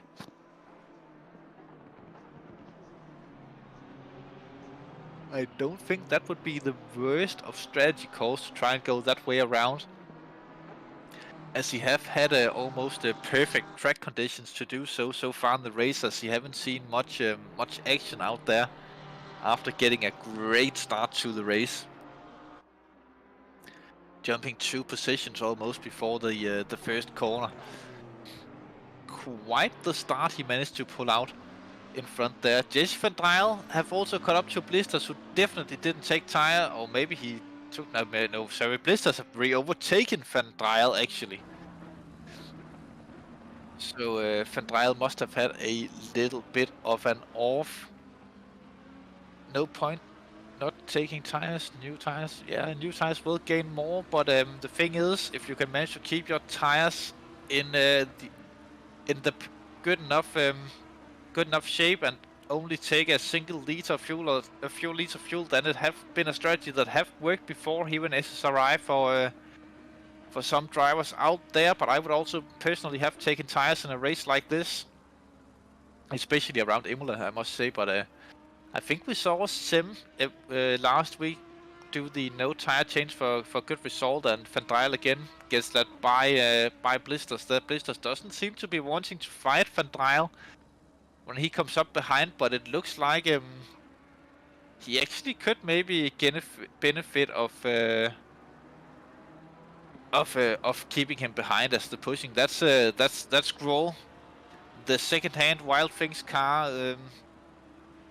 Have spun it, then you are pushing enough, race time will be longer. Well, I think it's a matter of driving style, but and setup. But yeah, I would definitely take tires in a race like this as well. Tire works for the new. God damn it! For the tire whispers, yes. Anyways, back to the live action. That's Maya, who we have seen on track map being off quite a bit in the race, in 35th position. The Swiss driver in the number 2 car, but still going on the track. It can be difficult, Imola, the first time you go racing here. Depends how much you have gained versus how much you will lose at the point of pitting. Yeah. The YouTube chat is for once actually active in a tier 2 race. We are not used to that. That normally doesn't happen. Van Drijl have caught back up to Mr. Kleefeld for 9th position in the race. Still quite a few ahead of them who still haven't pitted. Van Drijl gets a move done there quite decisively on Kleefeld. Next car up for Jesse Van Drijl will be David Gallant, currently leading the AM class. Oh, sorry, the rookie class. As the aims are the silver markings on the timing board, and the silvers are the white markings on the timing board because of reasons, and then the rookies will be the red markings for those who are in doubt out there. Blisters and Kleefeld now in a Lamborghini battle for potentially 10th or 10th position in the race directly at this point. Though they could be gaining a little bit after the pit stop round, but we will see what comes out of it. Van Drijl made short progress of David Gallant, already past him, it looks like. Or it looked like in the frame on the foreground. Yeah, that is Gallant's car there ahead of Kleefeld. Phil Barati comes into the pits once again. This puts the race upside down. Did he forget to take fuel when he was in, or didn't put enough into the car? This is definitely not optimum for Phil Baracci. Two-stop strategy never is the right call. This must be some sort of fueling issue. Mr. Phil Baracci comes into the pits and basically throws the race away from himself. Big unfortunate there, Phil Baracci, but this will mean that he will come out on track and he will be a lot quicker than the cars around him. Big mistake there from Phil Baracci if it's a fuel issue. He could of course have been involved in some sort of incident as well. Van Draal, short progress of the, that, I think that's a back marker. Is that, yeah, that is a back marker. That's an Aston Martin of sorts. But let's see how much Phil Baracci can recover after a second pit stop in a race like this. He will actually not be in a very recoverable position, as there'll be a big gap. He have actually been lapped at this point by Luke Wilson. Which also means that Luke will get quite the advantage championship-wise after this. Van Draal up into 6th position. Luke Wilson closing the gap ever so slightly on Chris Haas. Haas doesn't have enough of a lead that he can come into the pits and do the splash and dash and come out in front of Wilson, unfortunately enough. If he could, then this could have been the opportunity to take it, to get out and defend the position on track. Phil Gallant and Blisters here in contention with someone off track. And I think that was no, that was the back marker maybe. But yeah, both Kleefeld and Blisters looks like they have got past. Blisters haven't got past Gallant yet, but he will into turn 1. It looks like Kieran Morfield goes into the pits, and David Gallant drops into 9th position on track. And that's marks the pink back marker. They're getting a little bit shifty. Hard place to rejoin the track actually, as the car's bumping quite a bit out there. But the back markers does seem to be doing a good job of getting out of the way at this point in the race.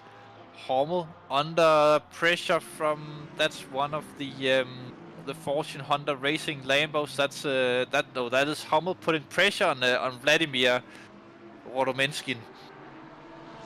Drive through for Waymans there. That's a track cuts drive through. He gets the fan favorite gets caught up then in wood freeway battle.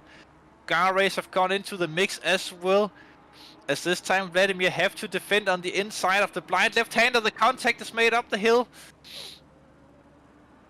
Not much came out of that, as they are still in the same formation as they were before.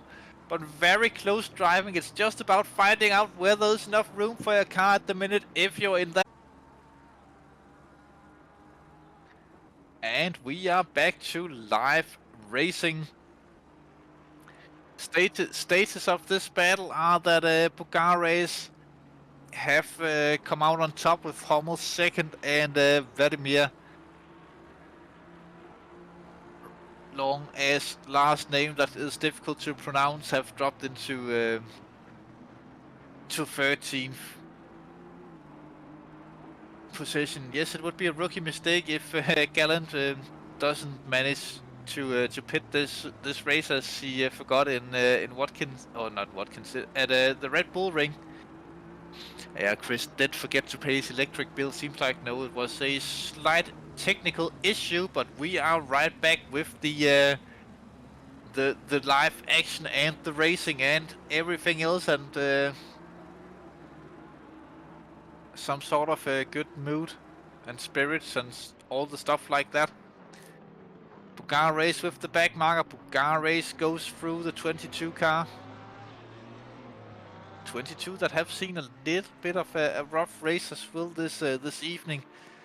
In 34th position at the minute, and still yet to pit, if I'm not mistaken.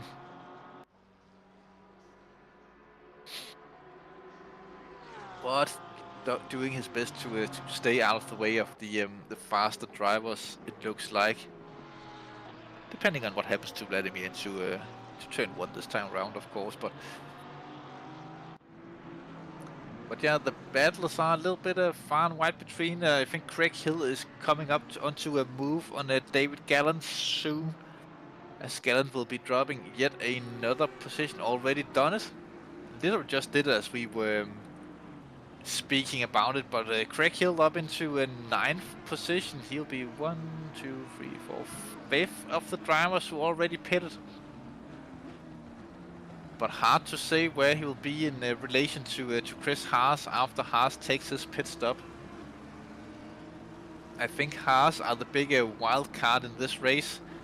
Not for the win, but where he comes out will be a little bit interesting to see.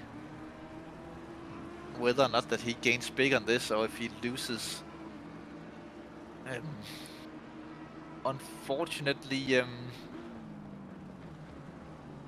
unfortunately for Swearing, he had that. No, not Swearing. For Van Dryle, he had a little bit of a rough pit stop, but that's just there's a replay here of the freeway battle and how Bugar Race got this done.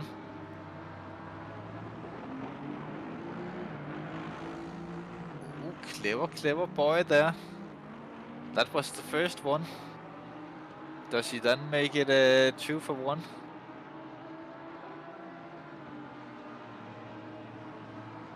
Future Christian Gallant will get a stop go 30 for speeding in the pits. I actually think that could be a likelihood as well, but we'll have to wait and see. Just keeping it on the replay of what happened while we were away with technical difficulties. This is Bugar Race making the second of the 2 overtakes that he did there off camera into turn 1. Look at that overspeed from the Porsche. Launches it up the inside of the Lambo and gets the move done. And that is how that happened. If you are wondering out there in the mighty YouTube chat, did we ever see the hop start finish incident or straight incident? No, we didn't, but we cursed him onto doing so or getting the incident to happen, and I don't think we can find it at this point as we can't remember when it happened. Nevertheless, Wounter wins into battling here with I think that's Kieran Morfield ahead of him. Very close on track. The M&M cars that we haven't seen that much of this race, at least here on the stream, applying big pressure of the 990 Snag and Sons cars. Maybe the Snag will be an M&M that overtakes him and hopefully won't get eaten by the sun. But Wounter wins, looking, well, showing himself there on the inside. Kieran Morfield isn't falling for that. At least Gallant got his new load sail installed just before the race. Cost us a bit yesterday on the LFM dust to combat.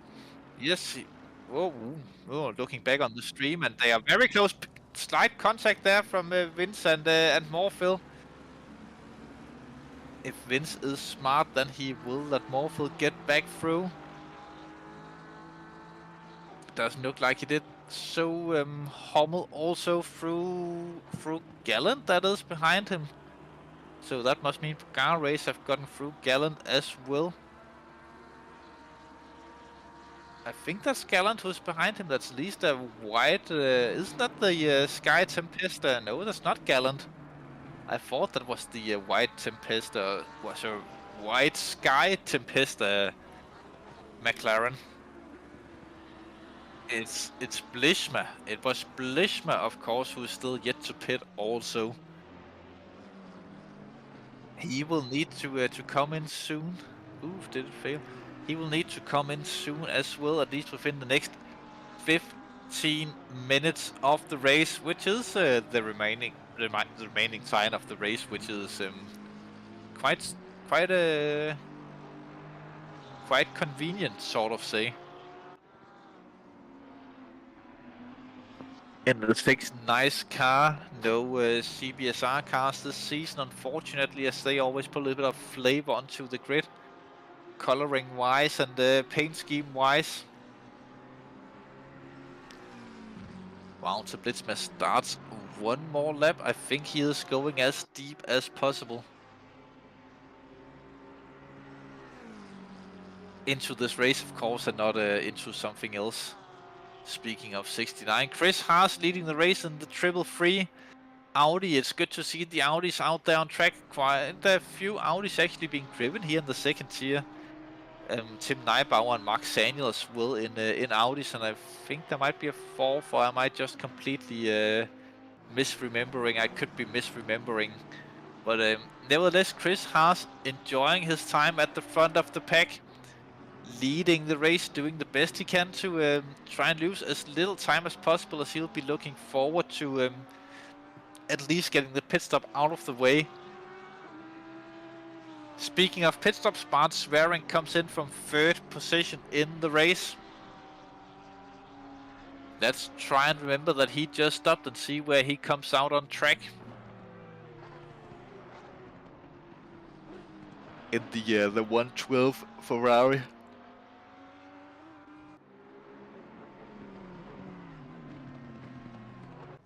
Which only leaves Chris Haas and Franz van der Linden as top-ish drivers who haven't stopped yet. Of course, Gallant and Blitzmer as well, who are yet to pit, and maybe the 22 car. I'm not entirely sure whether or not that he have pitted or not, but if I was him, I would definitely go into the pit soon. That's Phil Baracci and Luke Wilson, even though not battling for position. Looks like Wilson just lets Phil Baracci go through, as Phil Baracci might have taken tires when he was into the stop for the second time as well. So he will have all opportunities to get onto a some good laps. Now Bart Swearing gets the stop go 30 as well. Yet another victim of the missing pit board gate. Or another victim of pit board gate. Huizinga into the wall. He went in the Sim Racing Holland car. And yeah, I actually think that Michael Huizinga was one of the contestants or the tributes in the Hunger Games a few days ago, when we were supposed to have had the Nürburgring 24, but it didn't turn out according to our plans due to Kunos deciding to update the game in the middle of our race. God damn it, Kunos! But he did a good job in the Hunger Games. I think he was one of the guys who showed us what donuts are supposed to look like, and both the Sim Racing Holland cars into the pits next to each other.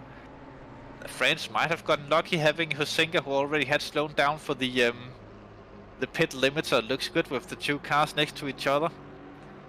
They will definitely be taking some screenshots of this later on in the evening for the dashboards and stuff. Chris Haas in the lead of the race. Will he take it this time around? I do believe he could go at least another 4 minutes fuel-wise minimum before he would have to come into the stop if he put it to the max before the race.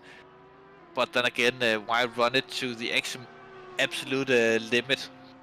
We'll have to wait and see what Haas does.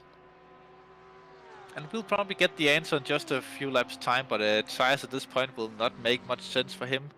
Haas Wilson gap staying around 22 seconds. Yes, it is staying around 22 seconds, but remember it's a long ass pit lane. So Wilson will come out ahead of Mr. Haas, but Haas will likely slot into 2nd position after his pit stop. I'm actually dead sure of that. Mark Spooner in the other Lexus, applying the pressure on Denise Pope and getting Pope out to a rare mistake and getting onto the inside of Pope, leaving the room. Both of the drivers, good driving, good aware driving from both of them. And that is Frank Hopp behind them, enjoying the live action ahead of him.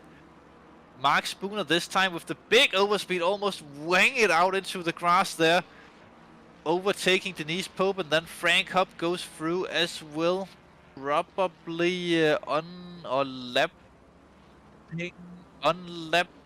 himself. I think he will be trying to, but I was just trying to look for him on the timing board. He would be trying to unlap himself, but I don't think that Hopp will actually do a full-hearted attempt of that when he can see the two drivers ahead of him is in such close battle. Denise Pope goes up the inside in the 180-degree hairpin of Max Spooner. Hopp goes out mowing the lawn in the background. Denise Pope, the yellow flag ahead of them, gone away now, turned into white. But Denise Pope will be trying to make the move. It can be difficult overtaking Lexus as they have a ton of straight line speed. And with minus 40 kilos of ballast, that Lexus will be a rocket in a straight line. But Denise Pope will try to make the best out of her abilities in the car. Very, very experienced sim racer Denise is, so she will know what to do to get the best possible, or make the best odds for herself to get this overtake done. She have 9 minutes to retake 19th position in the race. But look at that difference in speed down the straight. Yellow flag ahead of them. That's the Outlaran. That's Peter Brooks, and there Denise actually getting an advantage out of that. I think she's pulling over to let Max Spooner buy. Very good sportsmanship there from Denise Pope. And then it's Bart Swearing, after his unfortunate net race and his attempts of comeback at this point, who gets the move on Denise Pope, and then it's Frank Hopp once again behind them, who this time could probably consider going for a move, as he almost makes contact there with Denise Pope. And that's the 22 or Aston Martin that just decides to go straight in Villeneuve to get out of the way of the cars coming up behind. That was Buckland in the Outlaran, who had the spin earlier down in the two final corners. Gone into the pits for Mr. Buckland into 32nd position. Not that optimum from him. Now Hopp is in a position where he can try and unlap Denise almost. Difficult situation for Hopp to be in, not a usual position, not a battling for position against these types of drivers who he is next to.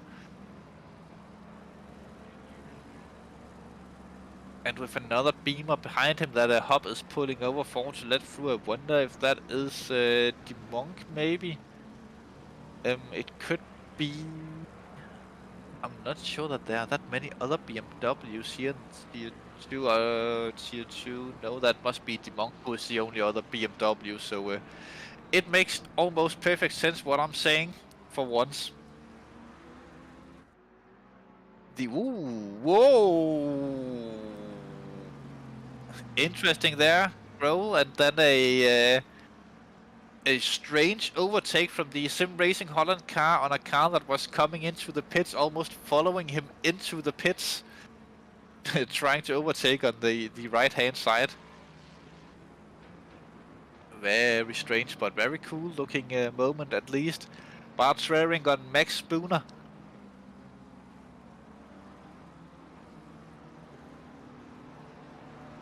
It should be an easy overtake for Swearing this one, but as I've said quite a few times, the rookie drivers, they will battle anyone that gets close to them. And this could be in Gallant comes into the pits. Let's see if he gets the stop go 30 or drive through as well on the pit exit, and whether or not Mr. Vickers he will get his prediction right. Chris Haas comes into the pits as well. Basically everyone who haven't stopped yet have come in this time around. And Swearing still haven't managed to get through, and Wilson taking the lead at this point once again.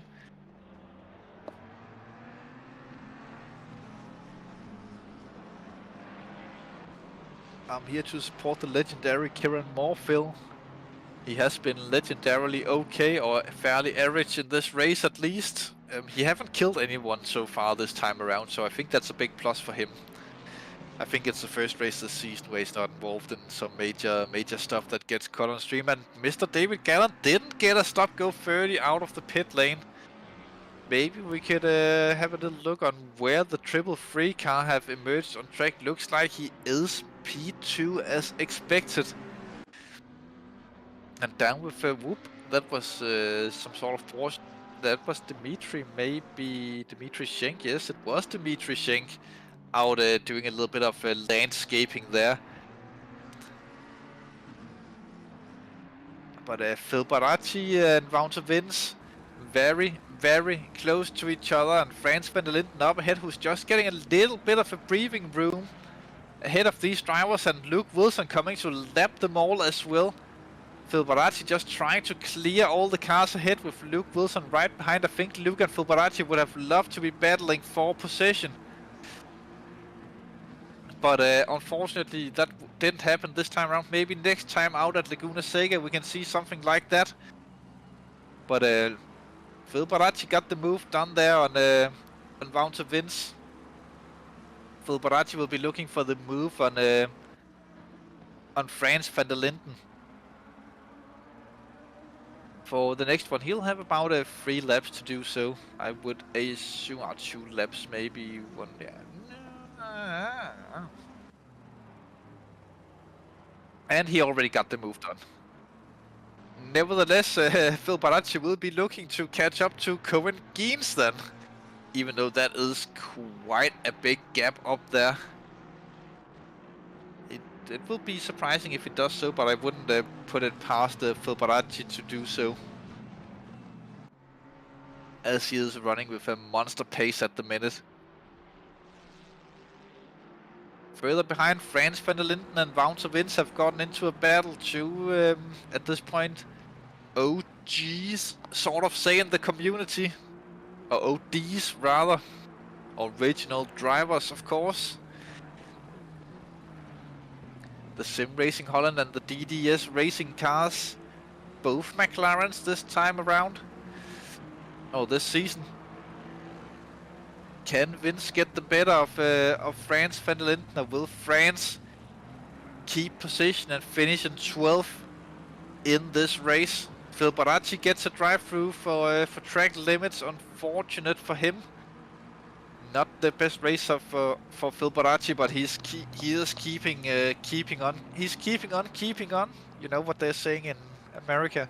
Just keep on keeping on. But he is doing it to basically get as many points as possible out of this race. But very unfortunate for Phil Baracci, none of the AM drivers are really mixing in further up the field. Dimitri Schenk going very slowly around the track. Dropping a lot of positions, whether or not that he is in super fuel saving mode or he have suspension damage. We will have to wait and see. He just went off apparently, so ooh, Frank Hopp with a drive-through as well. It's raining drive-throughs now. We were talking about this a little bit before the race, that drive-throughs could become a factor, and Gottman as well, drive-throughs. Stop go 30 for Meyer. Raining red next to the driver names at this point. Hopp comes into the pits definitely early enough there on the pit limiter.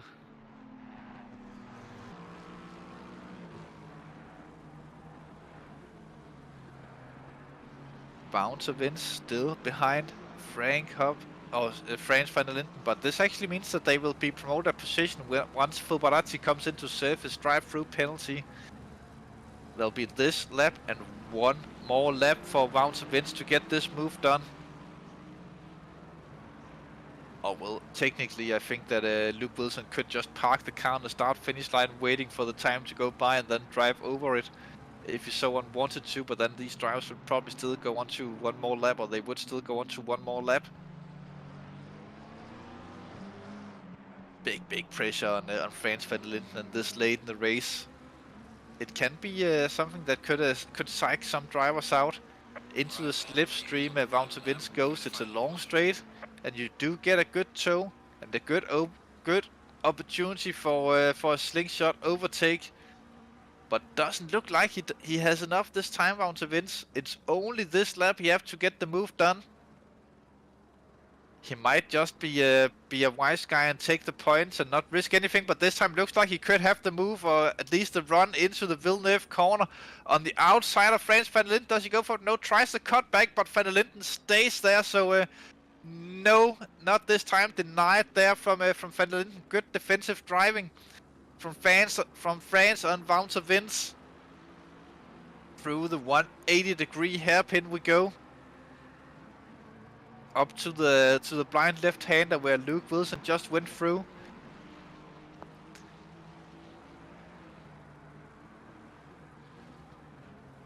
Still just a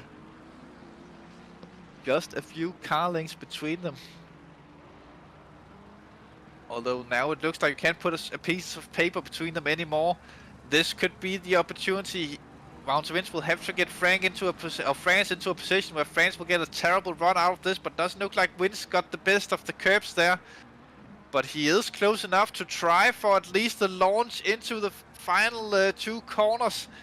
Will Wout van Aert do anything about it, or does he just slot in behind? Looks like he just backs out of it and takes the position, though. France once again gets a bad exit. Congratulations to Luke Wilson as he's crossing the start-finish line, winning the race. But Wout van Aert, no, he have conceded. It will be Luke Wilson winning and Phil Baracci getting the 30-second time penalty for not saving the drive-through. That's actually somewhat cheap on this track, I feel like. But yeah, Franz van Linden, good defensive drive there, maintaining position over Wout van Aert. Chris Haas will probably finish the race in second, I assume. At this point, doing the no tire change strategy worked out for him. Or will somewhat work now. It will be hard to call positions as Luke Wilson already left the server. He's apparently a busy man. But yeah, Van Dryle didn't have the best of pit stops or the best of races. Whether or not that it was the tire change there from, or the no tires from Haas that actually gave him the position is hard to say. But Van Dryle finishes in third position. Kleefeld will be fourth. Blisma fifth. Good drive from him. Congratulations to Patrick Blistas. Good drive. Craig Hill on sixth position. Bugare seventh. Hormel eighth.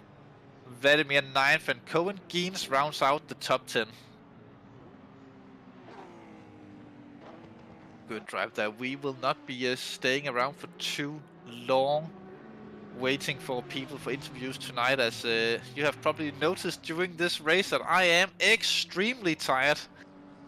And I've been told that Chris Hill is an old man and needs his 9 hours of beauty sleep as well, to not look like a monster when he wakes up, so we'll give the drivers just a few moments while we try to reflect on the race.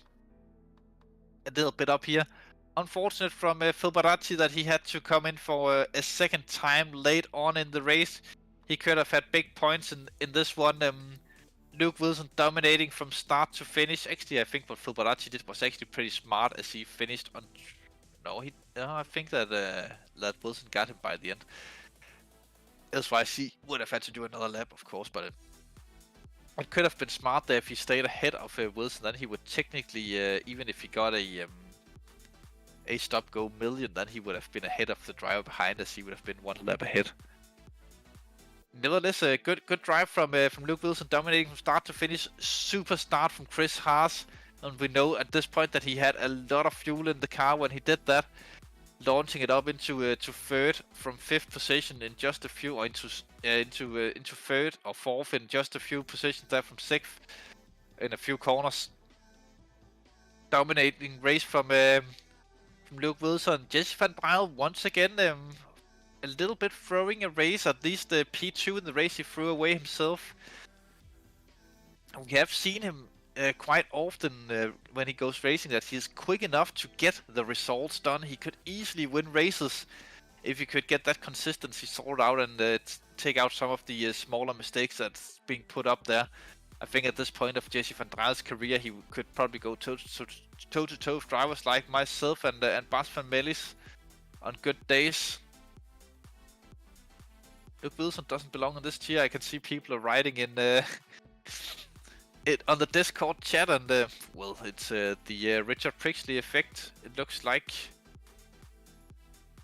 But yeah, good drive from these guys from the top three, and of course, yeah,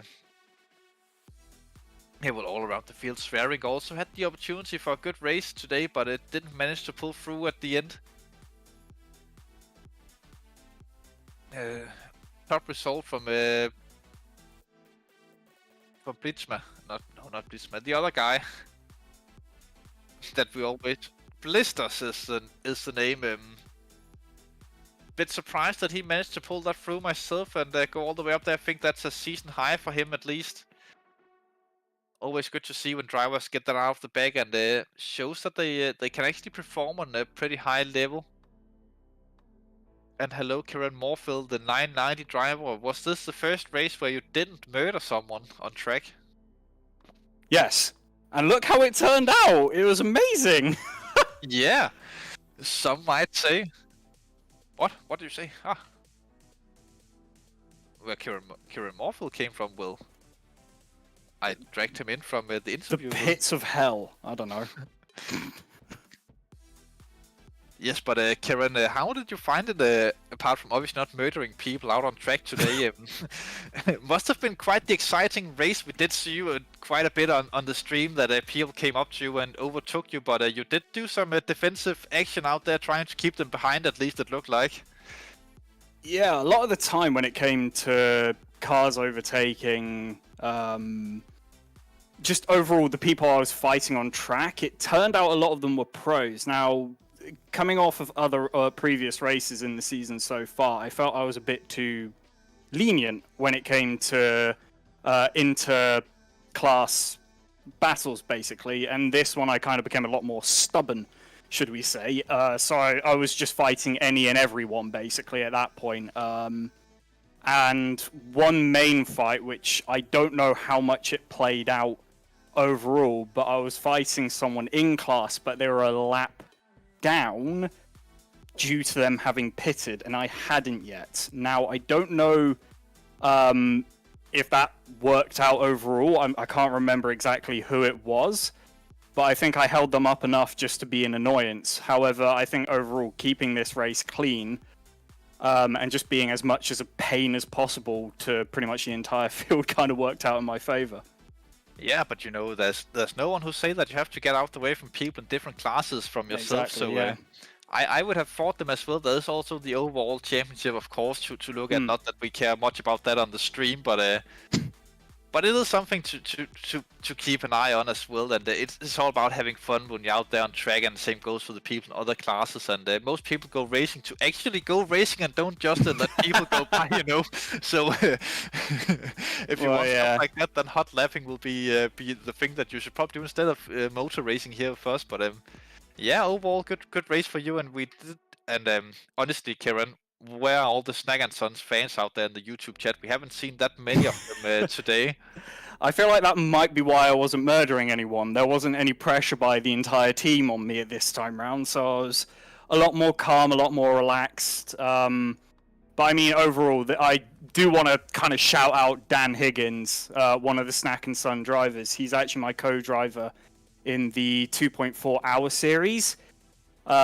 Due to the previous results and how, well, basically my murder tendencies, he basically took me to Imola and just slapped me around as much as possible to basically say, right, do this, you moron, and just was as much as a pain as possible. And I think that translated pretty well, actually, into the race, because overall I was not far off the front-running pace in class, at least. I do think I was probably a bit slower than the people who were catching me, but overall, due to me keeping it clean, because I did see there was quite a few 30-second penalties, drive-throughs, all that sort of thing, it just meant that I managed to overall stay high up at the end.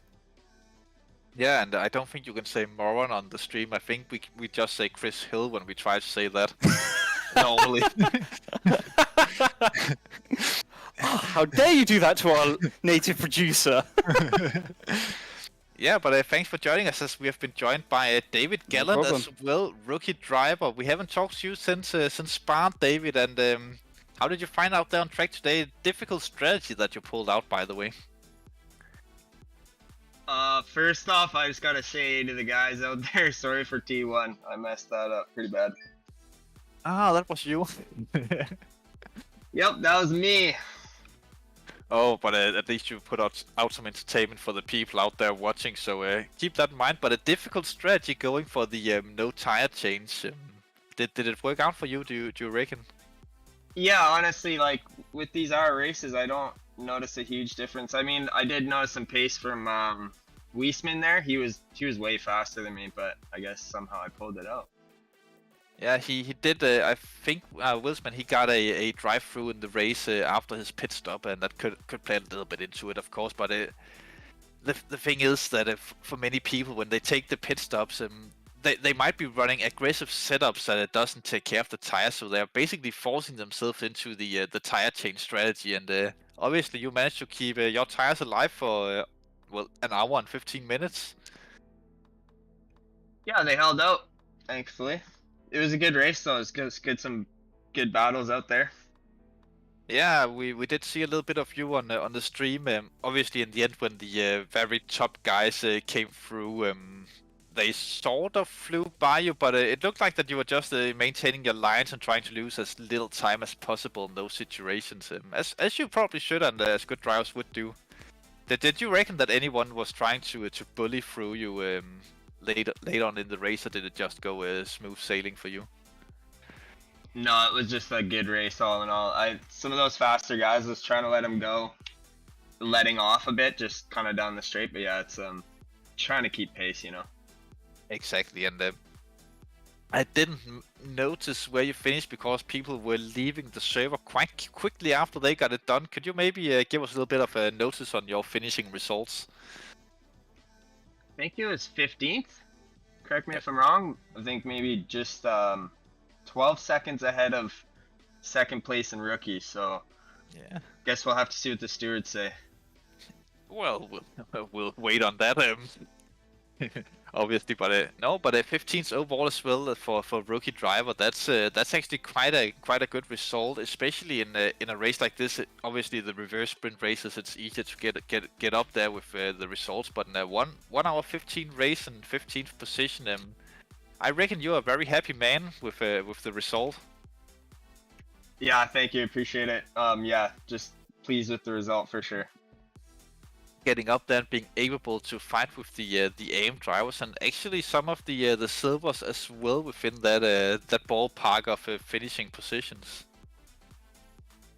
Yeah, I don't know how tight it is still, but I know it's been like what, I don't remember what the point difference was, but we were all pretty tight. Yeah, and I think coming into to Laguna Seca, which is obviously a completely different track from what we have seen so far this season. Obviously, both Spa, the Red Bull Ring, and here in Imola, the cars that have a tendency to be better on the top speed tracks, and not that good on the technical slow speed stuff. Haven't shown yet. Do you reckon that going on to Laguna that you'll continue to be up there and maybe can keep mixing with the likes of the top AIMs and the middle silver drivers? You know, I guess we'll just have to see, but my goal going forward is keep it on track and don't smash into anybody G1. I think that is a very good goal, and especially important at Laguna Seca, where qualifying is super important, as it's very difficult to get overtakes done. Are you planning on putting a little bit of extra focus into qualifying for a race like Laguna, or is it just practice like usual? Well, you make it sound like I should, so maybe I will have to. well, I definitely would for a race like that. I'm just saying. No, I always try to practice a bit up, but yeah, we'll see.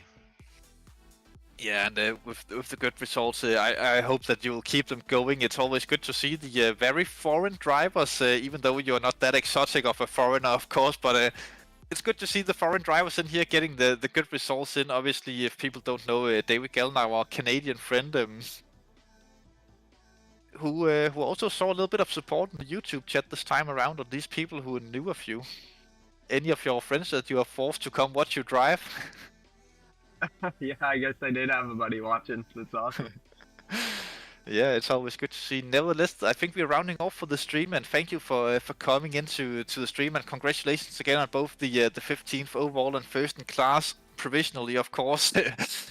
We'll wait till probably Thursday to see what the stewards have to say about the race, but thank you for coming. Thank you everyone for tuning into the race this evening. Remember to tune back in 2 weeks time when we go racing here in the second tier on the Laguna Seca, of course. Yet another 75-minute race.